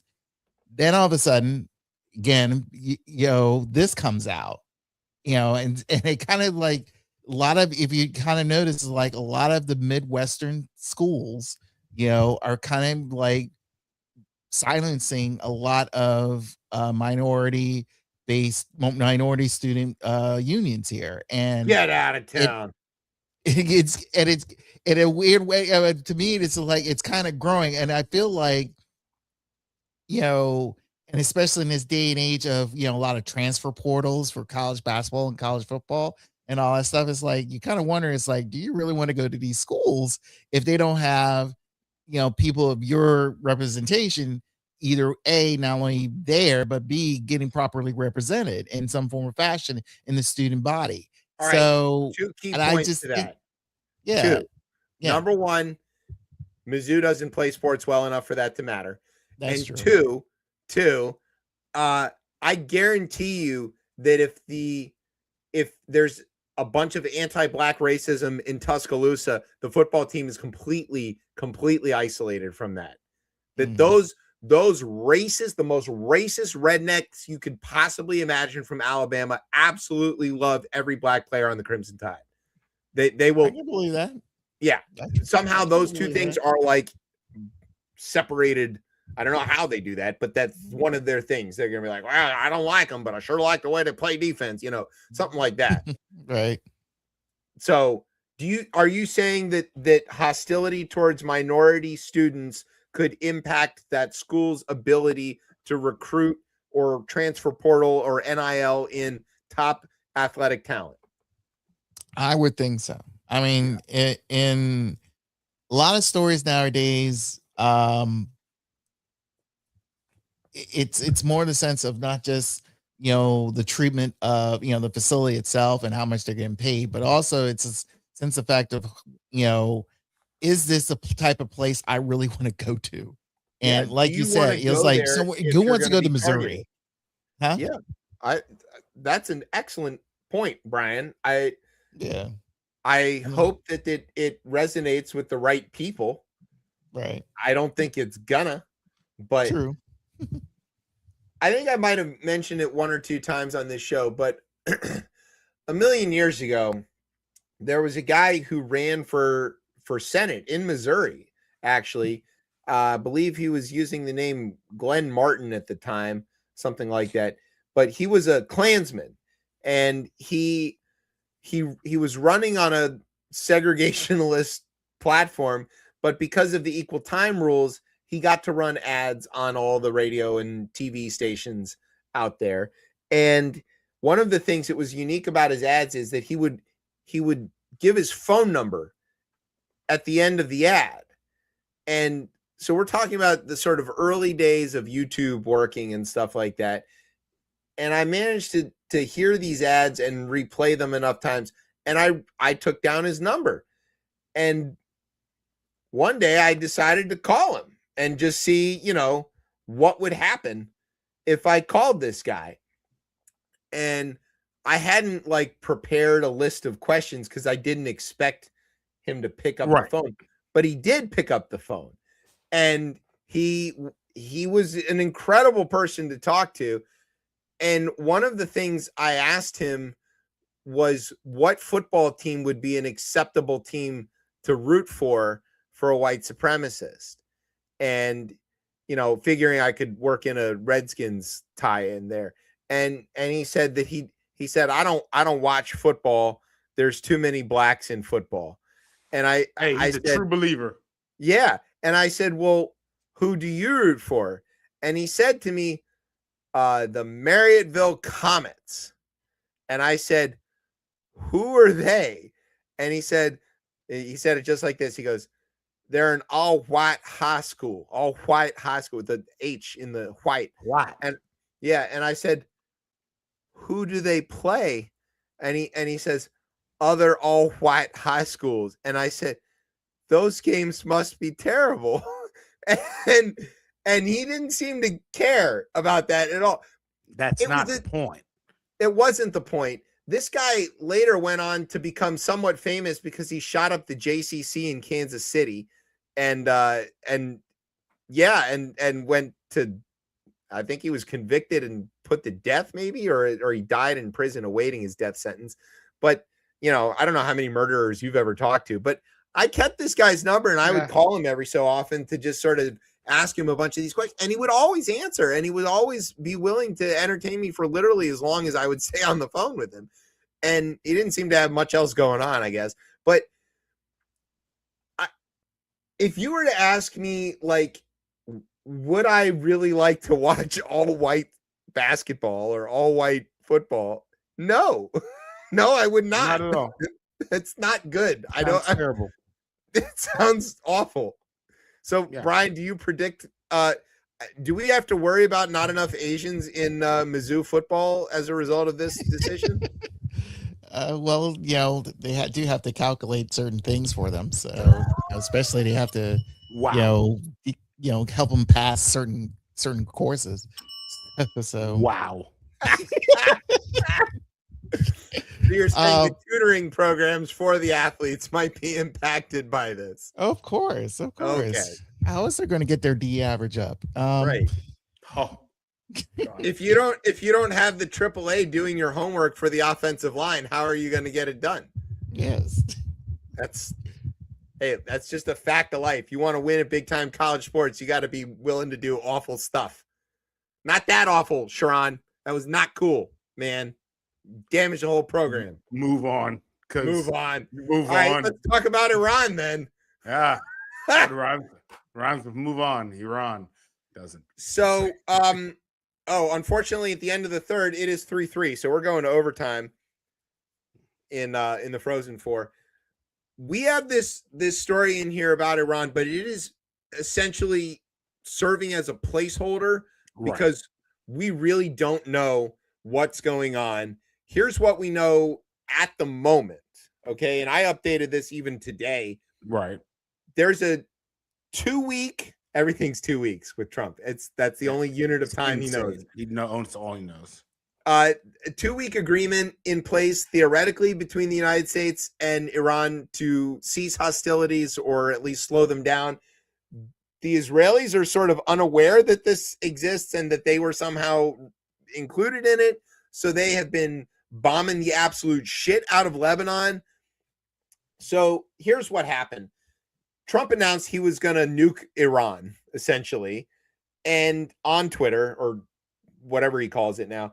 And everybody's like, whoa, that's too much. And it caused this thing to happen. Brian, play the sound. No, Brian doesn't care. It caused Alex Jones and Tucker Carlson and Megyn Kelly. How do we 25th Amendment his ass? There you go. Candace Owens and all of these other people, like the deep MAGA people, to be like, all right, that's it. This is too much. You can't do that. Can't go nuking anybody. I love though, and he never mentioned nuclear weapons, right? He said end of civilization. End of civilization. But it is interesting that just even inferring that, which I think he could have still called the United States can cause a lot of damage without dropping nuclear weapons. Oh, for sure. Let's start there. We've already done so. Yeah, I was going to say, let's start there. But it's interesting to see that the nuclear weapons are still something that humanity, it strikes something in everybody still. It strikes something still. And I found that to be very unique. And maybe this is going to sound crazy. Don't clip me on this one. Does Iran need nuclear weapons? I'm just saying, because again, we ain't had this issue with North Korea. Why? The Iranians have certainly made that case several times, and the North Koreans have been quick to make a big show of that, saying, "Look at us not getting attacked." Exactly. Parades every day, man. I can imagine. We're not advocating for it. Yeah, we're not advocating for this. In an ideal world, these things shouldn't be weapons. But the deterrent effect is real, and it's clearly working in Pyongyang. It's not working in Tehran. So I would say I think it'll work always between Russia and China. Yeah. It is exactly no one's down for that. Okay. No one knows. We don't like it. But yeah, look, the MAGA people have already been fairly uncomfortable with this war from the beginning. Yeah. And Trump, I think, very quickly realized that he went too far with this, like creating this artificial deadline for Iran to open the fucking straits, as he tweeted, and whatever crazy shit that he said. And so he had to back off. He had to taco his way out of this, which he always does. Trump always chickens out, taco. And he did in spectacular fashion on Tuesday. And then in an attempt, I think, to salvage the whole thing from the beginning of the war on, he announces, okay, we've got a ceasefire and we've got a deal. and it's a 10-point deal, and we're talking to the Iranians, and the Pakistanis are helping us with this. And the Iranians are like, yeah, we got a 10-point deal. Here's the deal. And it includes things like Iran has the right to enrich uranium to build nuclear weapons. They have sole control of the Straits of Hormuz. The $2 Iranians million was it the $2 million passageway? $2 million fee. The United States will disarm and agree to remove all of their military assets from the region, not just from like attacking Iran, but like abandon all the bases everywhere else. The U.S. will stop funding Israel or giving weapons to Israel. It was this huge list of utterly unacceptable things to any American government. And Trump was like, yeah, their 10-point plan is a good place for us to start from. We're going to just use that. By any measure, this is him losing the war over and over and over again. He started it with no good plan. He got dog walked by Netanyahu. He is continuing to get dog walked by Netanyahu because he got himself in this situation where he needed to call a ceasefire. He tried to call the ceasefire, and Bibi was like, fuck that shit. Lebanon and Iran like it's nobody's fucking business. Yeah, Bibi's like, you might have called a ceasefire. I ain't calling no ceasefire. And he just like lobbing more shit at him, daring the Iranians to respond, which they did. Yeah, it's shameful. I mean, yeah, like the fact that the American government isn't going to Israel and being like, relax, motherfuckers, because we control this. It doesn't seem to be that anymore. And even that, I think, was problematic in certain areas as well. But it's not that anymore. And that, I think, is worrisome, that it doesn't feel that. It feels like the Israeli government and Netanyahu are dictating a variety of things in that region. And there's not even a guise of the Americans being in control of their ally in that region. Yes, I think you've hit this very squarely on the head. Couple points about that. One of the things that our enemies in that region have always done is equate anything the Israelis do with the Americans doing it as well, right? So if Israel bombs something, they'll say the Americans did it, even if the Israelis did it entirely of their own volition. And I think that one of the things that this conflict is showing is that maybe that is not true. That is breaking down in front of their face. But, you know, over the years, this show's been on for 11 years, and I've been saying this for longer than the show's been on, but you have heard me say it a lot of times, that the Israelis are always willing to take the support of the right-wing Christian Americans right up to a point where they don't need them anymore. And then when the Christians turn on the Israelis and say, all right, we need you to convert or die or whatever they're trying to do with their Armageddon. Remember the reason why these evangelicals support Israel. It's to tell the people, yo, you better convert to Christianity. We're going to slaughter you all. Yeah. But the Israelis have been willing to take the money and the weapons and the training and the ability and all of that stuff for all these years, knowing that when that moment comes, they're just going to say, nah, and then they're going to shoot back. And that's going to be an interesting. That's going to be an interesting thing whenever that gets there. Because I think we're seeing it. I do. I agree with you on that one. I think that the idea that the Americans can dictate the behavior of the Israelis was true for a very long time, and we are now in a place where, due to the overall lack of capacity or maybe weakness of the American government vis-a-vis its chaotic inability to accomplish literally anything, and the relative strength and security of the Israeli government with their right-wing nut job allies, that they're basically, they can't get voted out.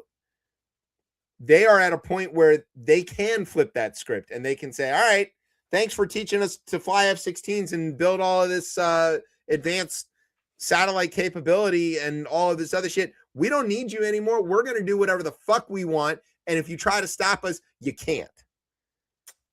And that's a bad bet. It is a bad bet. Well, okay. If America snaps out of this Trump malaise and gets their shit back together, the Israelis will have realized that they made a very bad choice to cross the United States.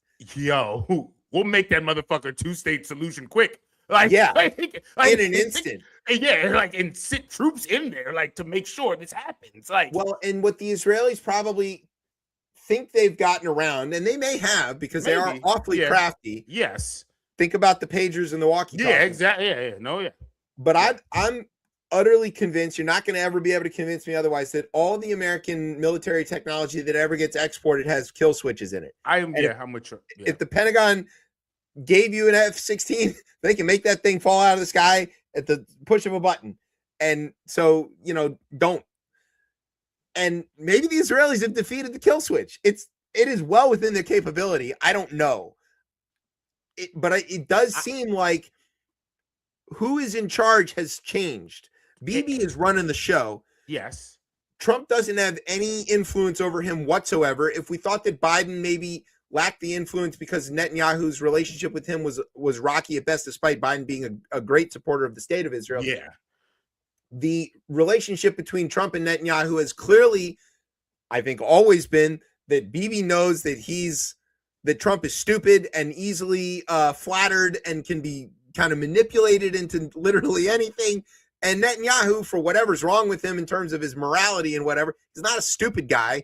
And he's taken advantage of this, and he's put all of us as Americans, and specifically me as an American Jew, in this completely untenable position with this war and the way it's expanded. And I would just add on to that I'm no longer seeing a differentiation between the obliteration of Gaza, the obliteration of southern Lebanon, the attack on the Iranian nuclear facility several months ago, and what is going on now. I don't see those as separate. I now see this as one overarching Benjamin Netanyahu wrecking whatever progress had been made in sustainably managing a Middle East that is not at war, and he has turned it back into an absolute cauldron of death and destruction for whatever his reasons are, and I can't break it apart anymore. I do think the bet is really bad because the feelings around the state of Israel are changing in this country, and not just from like, all right, you can pick like your super like left leaning like, and again, for right causes, like, yo, we don't want a genocide on the Palestinian people. Like, I'm not talking about those individuals. That is always like, yeah, clearly always been very frustrated and, I mean, again, opposed to the Israeli government. But I also see this across other groups. I see it in the government. I see it with my American Jewish friends. Like, they are talking a lot differently than our conversations look a lot differently than they did 10 years ago, 20 years ago. Like, they look a lot different. Like, where you could make Schumer and Blumenthal and all of these Jewish senators saying things like Benjamin Netanyahu is a problem and he has dog walked Trump into a war that we don't want any part of. And Israel, if you lose American Jewish support, you're fucking cooked, man. You can't do that. The state was built on American Jewish support. Yeah. I mean, American support in general, but it was built on American Jewish support. It was American Jewish money and American Jewish emigres who put the country up in the first place. And the shit happening with the settlers is just, I mean, it's despicable. I mean, like, it's despicable. Like, what do we? And again, it's just it's hard for me to even try to like square the circle because I'm like, wait, hold on, nah, it can't be that, right? Because it was that, right? We have somehow become our enemy. You know, we've been so consumed. Is we the appropriate? Is that appropriate? No, I don't want to say we anymore, but but because that's different, right? The settlers aren't all the Israeli population. No, and they're a small minority, but they're a vocal one, and they've got this stranglehold on the government because the government the society is so evenly split. Right. But it is painful to watch the descendants of the people who survived the Holocaust or the people who didn't survive the Holocaust perpetrating what amounts to a genocide. And I am deeply, deeply disturbed by that. And I can't get my head around that. I'm never going to be able to get my head around that. I don't even know how to put it into words apart from what I just said. But that doesn't adequately capture how I feel. Of course, yeah. I mean, but it almost kind of is clear now that almost I don't even know. I don't even know if it's a two-state solution is one, but it almost feels like enforcing equal governance in one state might change some of this. And I know that sounds crazy, but if you could get to a point where rational Jews and rational Palestinians were able to govern together. Yes. So I don't even know like the two-state solution. And I don't know what you do, how you like, is there some type of rebranding, a name change? But it does need something. Like, I feel like, isn't that the solution? Because then it would be almost be like, hey, we are trying, and again, there will be divisions in that as well. It's still government. But I just wonder, like, is that the actual solution to this? If like, you think that there's a great moderate middle that could run this thing, whatever you want to call it, and push the Hamas extremists out and push the settler extremists out and, you know, sort of keep them off the levers of power, that everything would be better off. I think that is a dream. I don't think it's achievable because there's no trust between the sides, even amongst the moderates. It's so hard to get to those conversations. It takes days of just laying the foundation from one-on-one with another person. And this is where you think the idyllic version of the UN should play into part. Like, yeah. And even that's where you think like, all right, this is clearly not sustainable. It is causing more issues. Hey, yo, there's a path towards this. We'll make sure that shit doesn't pop off, right? But America would have to be the ones to play this part. Yes, but America is never going to be seen as a neutral arbiter in that situation. No. And now certainly there's no trust worldwide. I mean, certainly not in the Middle East, but worldwide. Yeah. If we've lost that. Yeah. We've lost it, I think, forever. I don't see it ever coming back. I don't think it will be forever. It will not. No, it's not forever. Brian thinks there's hope, but there's no one to step in. And even China isn't that. There's no one yet to step in. There isn't. But there doesn't have to be. It's because the vacuum serves so many people. When the United States went through this, the first Trump administration, a lot of what Biden's team had to do, what Blinken was doing, was trying to put everything back and explain, okay, that was an aberration. We didn't mean that. We are still the United States. We stand by our promises. Yes, he tore up the JCPOA. Yes, he pulled out of Paris and all this stuff. We're going to fix all that. Bear with us for a little while. We're experiencing some technical difficulties. And he did all that. And then they fucking reelected him. And he's done it much, much worse. And he started several wars and he's bombing people relentlessly. And he's breaking promises left and right. He's going to pull out of NATO. At some point, the rest of the world is going to look at the United States as completely untrustworthy. And when you're going to see it is when the money flees from the dollar. Because as soon as people really believe that the United States is untrustworthy, they're not going to use the dollar as the reserve currency. And when that happens, you see the dollar start to empty out. That's it. It's over. And we might be close to that. I'm not sure when that happens. Runway with that. It's possible. I'm not arguing it's not possible. The thing that I keep saying on this show that you keep telling me I'm fucking crazy about, that there will be an election in November. Senator Warner. There will be. Okay. Senator Warner, who sits on the Intel committee and is the top Democrat on the Intel committee and absolutely has more information than I do by a tiny bit. He wrote an op-ed in the New York Times saying exactly the thing that I've been saying all of this time, is that Trump is going to create or falsely claim some sort of emergency and enact sweeping things and cancel the election or make an attempt to cancel the election in November. And I'm not the one saying that. Mark Warner is saying that. If that happens, that will cause the global collapse of the trust in the dollar. It'll cause the global collapse of the United States in general. And people won't trust us forever, ever again. The experiment will be over. Thomas Jefferson will have lost. Franklin, if you can keep it, all over. All of it. Gone. Hamilton, all of them.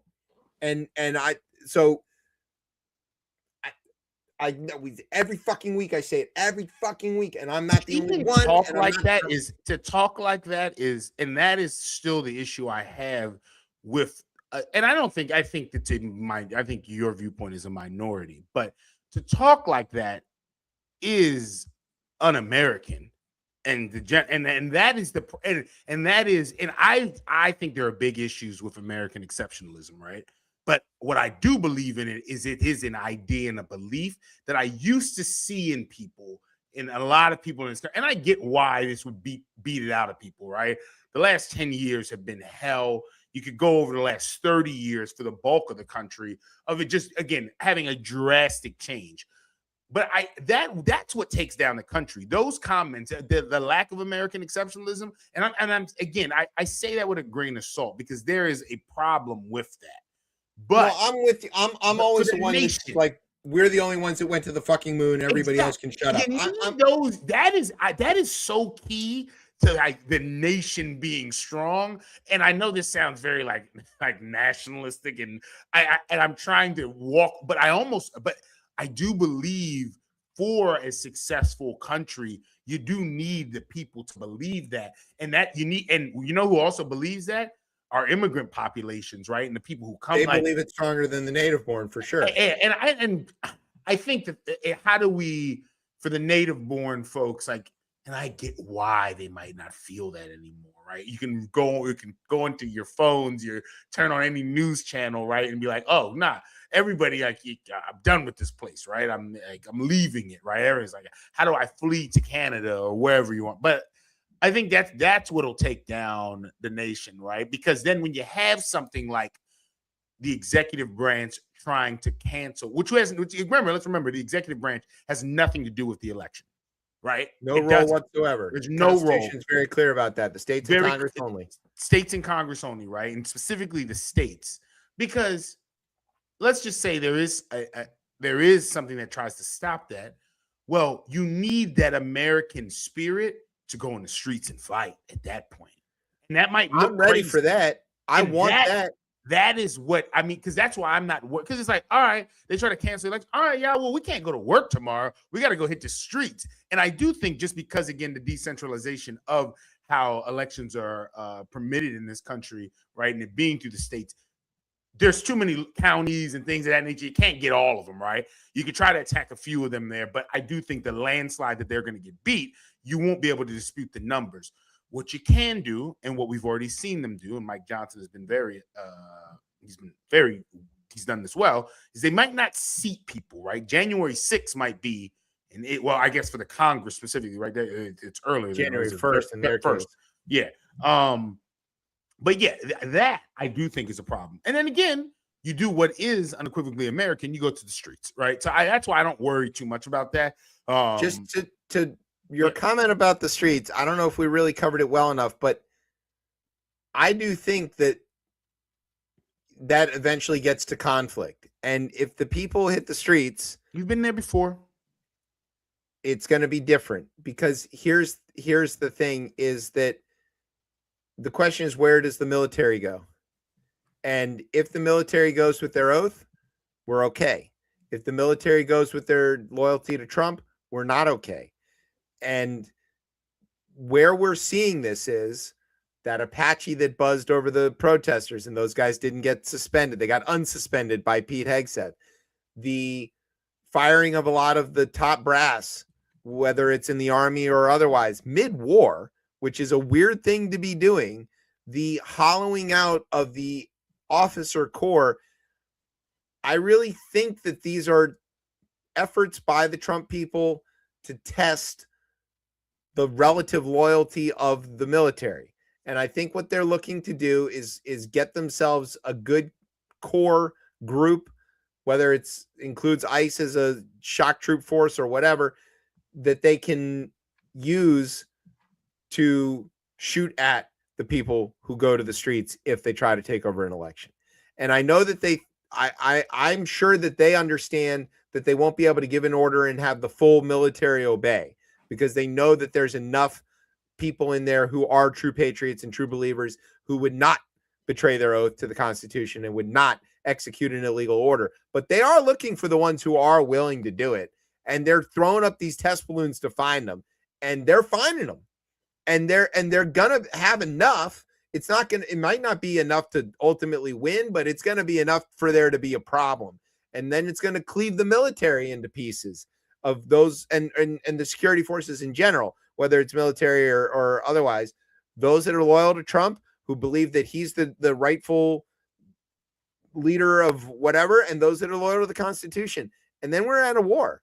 So, like, yes, the people will hit the streets, and yes, Trump will shoot at them. The question is, who shoots back? If the people shoot back and the army shoots at the people, it's all fucking over.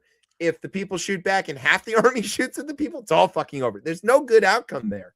What you are saying will not happen is that there will be an ending of some sort, and the question then gets: does America not rebuild?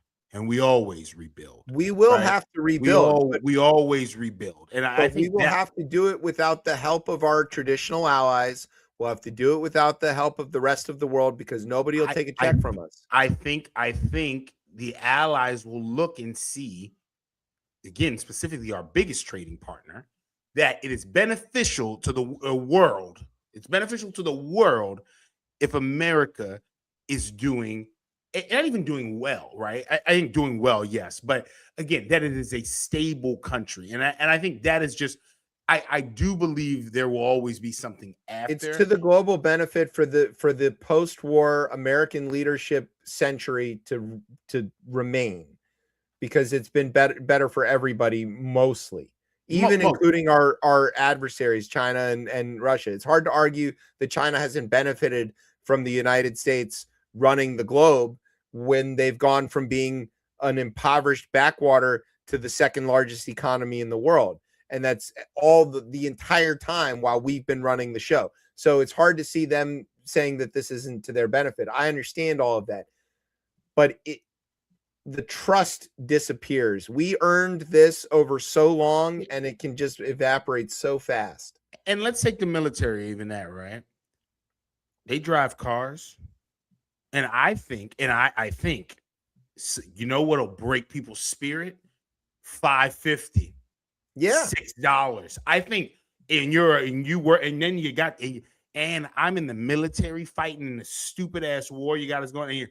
Those, I think, even with this excursion that they have going in Iran, are you not losing military support right now? Well, they just took 10,000 veterans out of their homes and all that other stuff. So yeah, I'm telling you. And again, I know there's a lot of Trump supporters. But it breaks eventually, where this is never worked for me.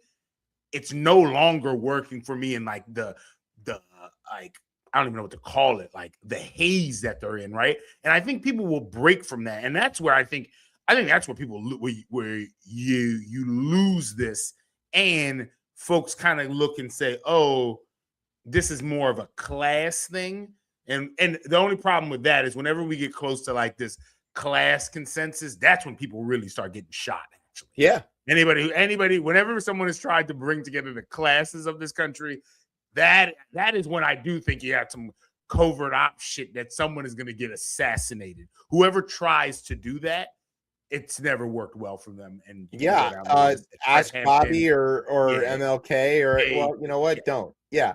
I hear it.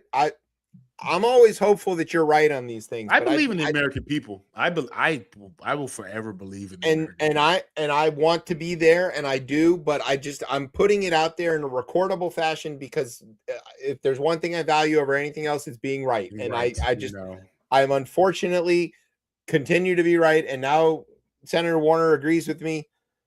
So we had a long chat about this, and I The told last him election happened. Okay. Anyway, back to the show. America first. So Iran's bad. Oh, that's a the transition. situation's bad. There's like two things left. America Trump got a first, bunch hilarious. of Luxembourgian steel, Luxembourgish, Sorry. to build his command center / ballroom. Yeah, it turns out they also make some steel in the United States. They're just an international conglomerate. This is maybe a dumber story than you could imagine, but like, after making such a big deal about America first, to have any of these foreign entities involved in this stuff where he theoretically can control every single aspect of it and then is choosing to let these guys be the ones, it's, for a guy whose whole career has been built around creating an image, whether it's like false or not, this is a own goal. Yeah, dummy. I don't know what I you're don't even doing. know. I don't have anything to even say about this. It's just dumb. It's dumb. Stupid but Stalin. It is stupid Stalin, but here's my favorite bits about this. So the president has said that he already raised the money for the ballroom from wealthy donors, including major tech and crypto companies, and the businesses pledged to donate all of the steel and air conditioning for the structure. No. Hey, now I'm paying attention. I was going to say. He identified Carrier, a U.S. company, as the donor wow. behind air conditioning. Remember so buy that? Train chillers, everybody. Or York, I guess. I don't know. Just don't buy Carrier. But did not Was say he opening which the Carrier plant that never opened? Was that a thing? Am I missing? Yes. Remembering Oh, that? yeah, that's real. Oh, yeah, that's okay. Yeah. I was like, what? Yeah. They don't even. Syracuse doesn't even play in the Carrier Dome anymore. That's a crazy thing. I'm going backwards. Yeah. So, buy a train. It's hard to stop a train, as they say. I've got a train and a Goodman, and I'm a multiple state journeyman HVAC. Just saying. Okay. Yeah, and then he said the thing about the steel. Let's see. The steel company, ArcelorMittal.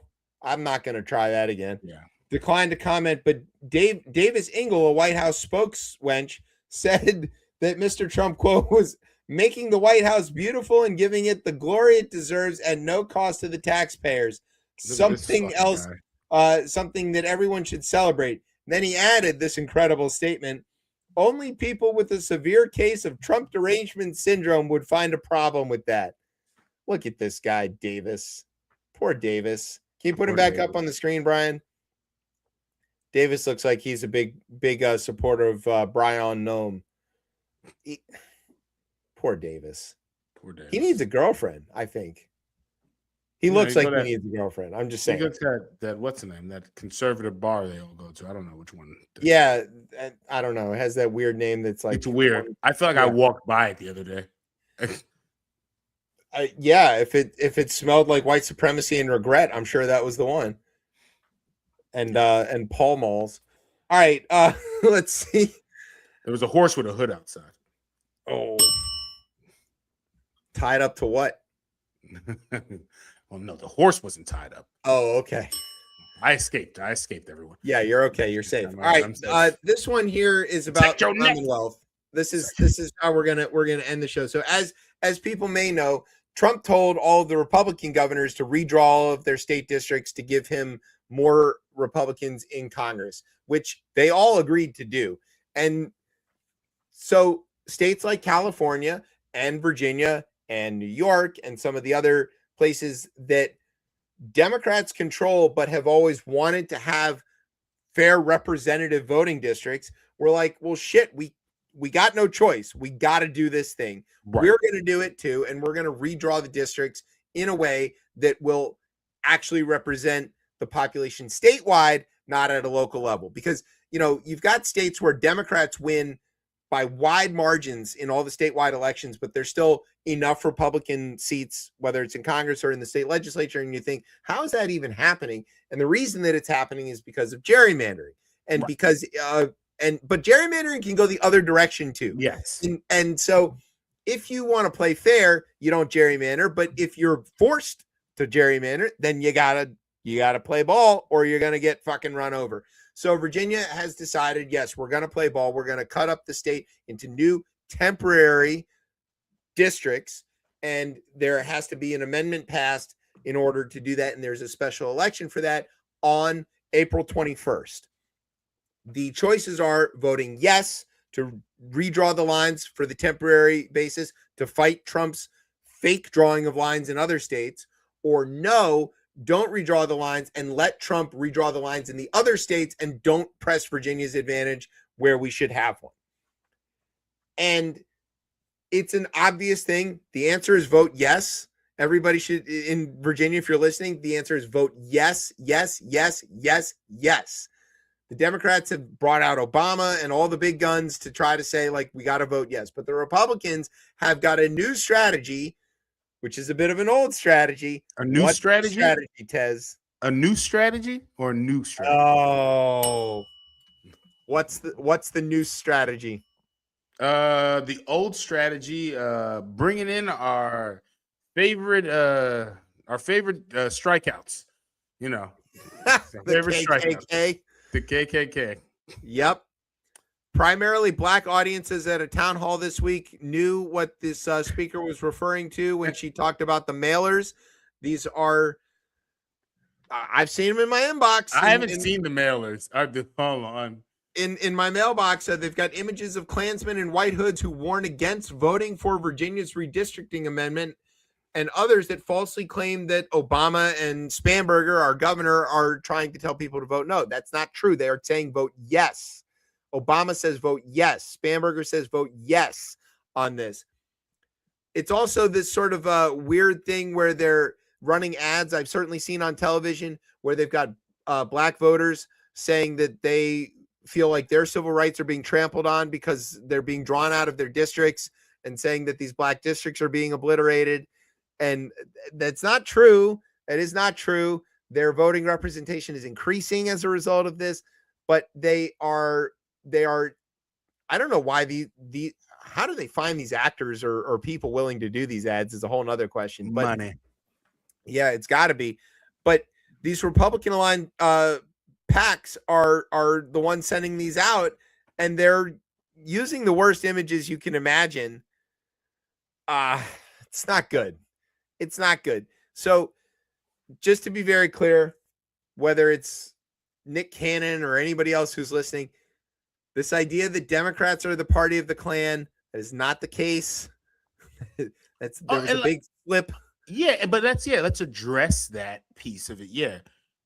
Yeah, the Republican Party takes on, and black people take on the Republican Party clearly because not even so much just Lincoln, but because Lincoln is Republican, but the radical Republicans that Reconstructionists through Reconstruction, right? And some of the greater white men who are actually been in this country, like a Thaddeus Stevens or people like that who are actually like abolitionists at their heart, right? John Brown, yeah, John Brown.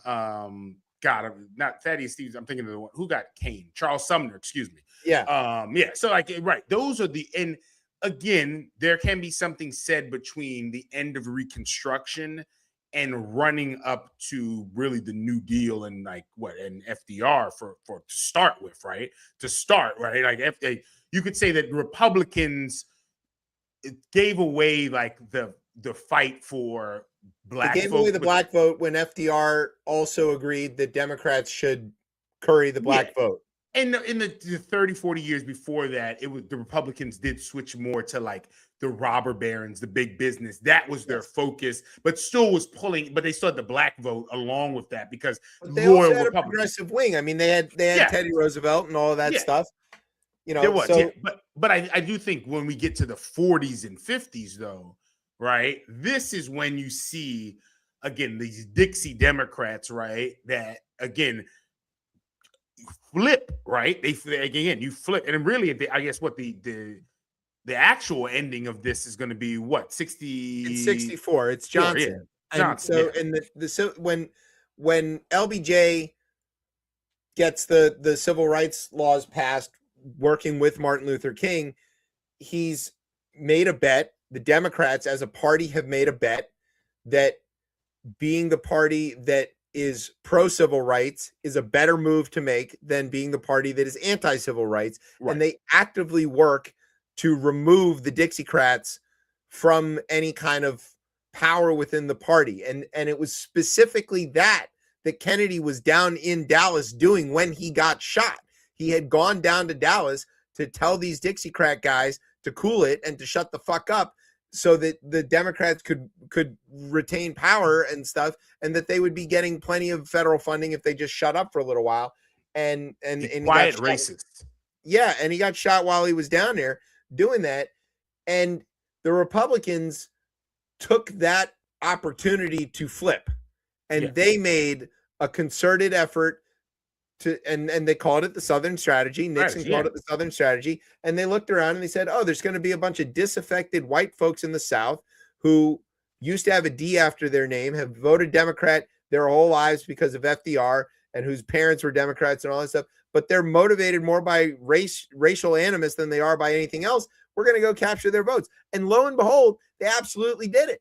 If you looked at the names and who was governors of the states in the Deep South for the years prior to the war, they all are Democrats. And if you look at them all after 1964, they've got D's maybe after their name, but none of their policies are Democratic policies.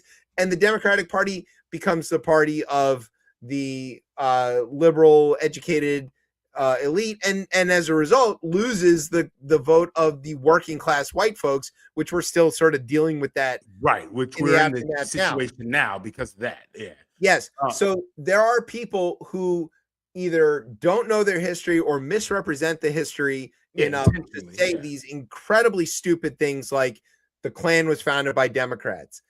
Yeah, they're not the same people, idiots, and they're not the same party. So that's not what we're talking about. And these mailers and these activities that are happening here in the Commonwealth, I want to be very clear. It is a lie on its face to say that what this yes vote would do would hurt black voters in Virginia. That is not true. That is objectively not true. It will increase the power of black voters in the state and nationally, because it will give Virginia a congressional delegation that more accurately represents the statewide voting patterns of this state, including and especially including the black votes in this state. Right. Hands in. That's just what we're talking about. And if you look at the map, you can see it clear as day. They draw little spindles of the districts up into cutting up Northern Virginia and the Tidewater to take slices of the places where there's actually people and where all the black folks live, right, and incorporate them into districts where there's very few people and hardly any black folks. And so it is increasing the voting power of black folks in the Tidewater, of black folks in Northern Virginia, and voters in Northern Virginia and the Tidewater in general, in ways that give them an outsized choice in congressional elections. So nice try, Republicans, but everybody who's listening, vote yes by the 21st or on the 21st. If you're going to vote on election day like I am, you've got to do it. It's really important. And, please make sure you vote. If you want to vote no, your date is on the 22nd. So show up a different day. And it's okay, because they're going to lie about how elections work and who's representing what. So I can do it too. That's how this works. They didn't think about that, huh? Yeah, I know. You're going to tell me that's wrong and I shouldn't be. It is wrong. Yes. Okay. Yeah. It's completely anti-democratic. Well, so is everything. So are they. I know. So yeah, they're allowed. People are allowed to vote. Yes, vote on the 21st. If you're voting no, though, shut the fuck up and don't do that. Go home. All right, we've come to the end of the show. Right on time. Right on. We want to say thanks to Kirsten and Aparna for hanging out with us. So great. Go check out their show, the Green Collar Pod, wherever you get your podcasts, and all over the Googles and the Instagrams or whatever. Thanks to our radio partners, Green Collar, Pink Collar, and No Collar Pod. That's a show about t-shirts. Pretty funny. Thanks to thanks to NOTN for keeping us on for another week. Thanks to our home on the interwebs, coplaymedia.com. And thanks as always to our family here at Beltway and Rip Radio for making us sound as smooth as the water in the Straits of Hormuz. All right, where can everybody get you on the socials there, Tez? You can find me on Blue Sky at DC Cortez. All right, you can find me and the show on the Twitter at ChipChatRR. You can find us on Facebook or Instagram at RipChipChat. You can find me on Blue Sky at Chef Chip. And you can, of course, find us most Thursday nights at 9:30 here on Beltway Radio and Rip Radio. I'm Chip. That's Tez. Tez has a book. Of course he does. Brian's in the background somewhere doing God knows what, playing with the AI. And that's the show. You've been listening to Chip Chat on Beltway Radio and beyond. Street balls. Knows words, how can we stay late when our guest is Illy Bird? In conclusion, the message is to go out and serve folks, whether that's through art, music, or if you just tell jokes. Seek to medicate your ears, hope you eradicate your fears. Thanks for sticking with us through all these years.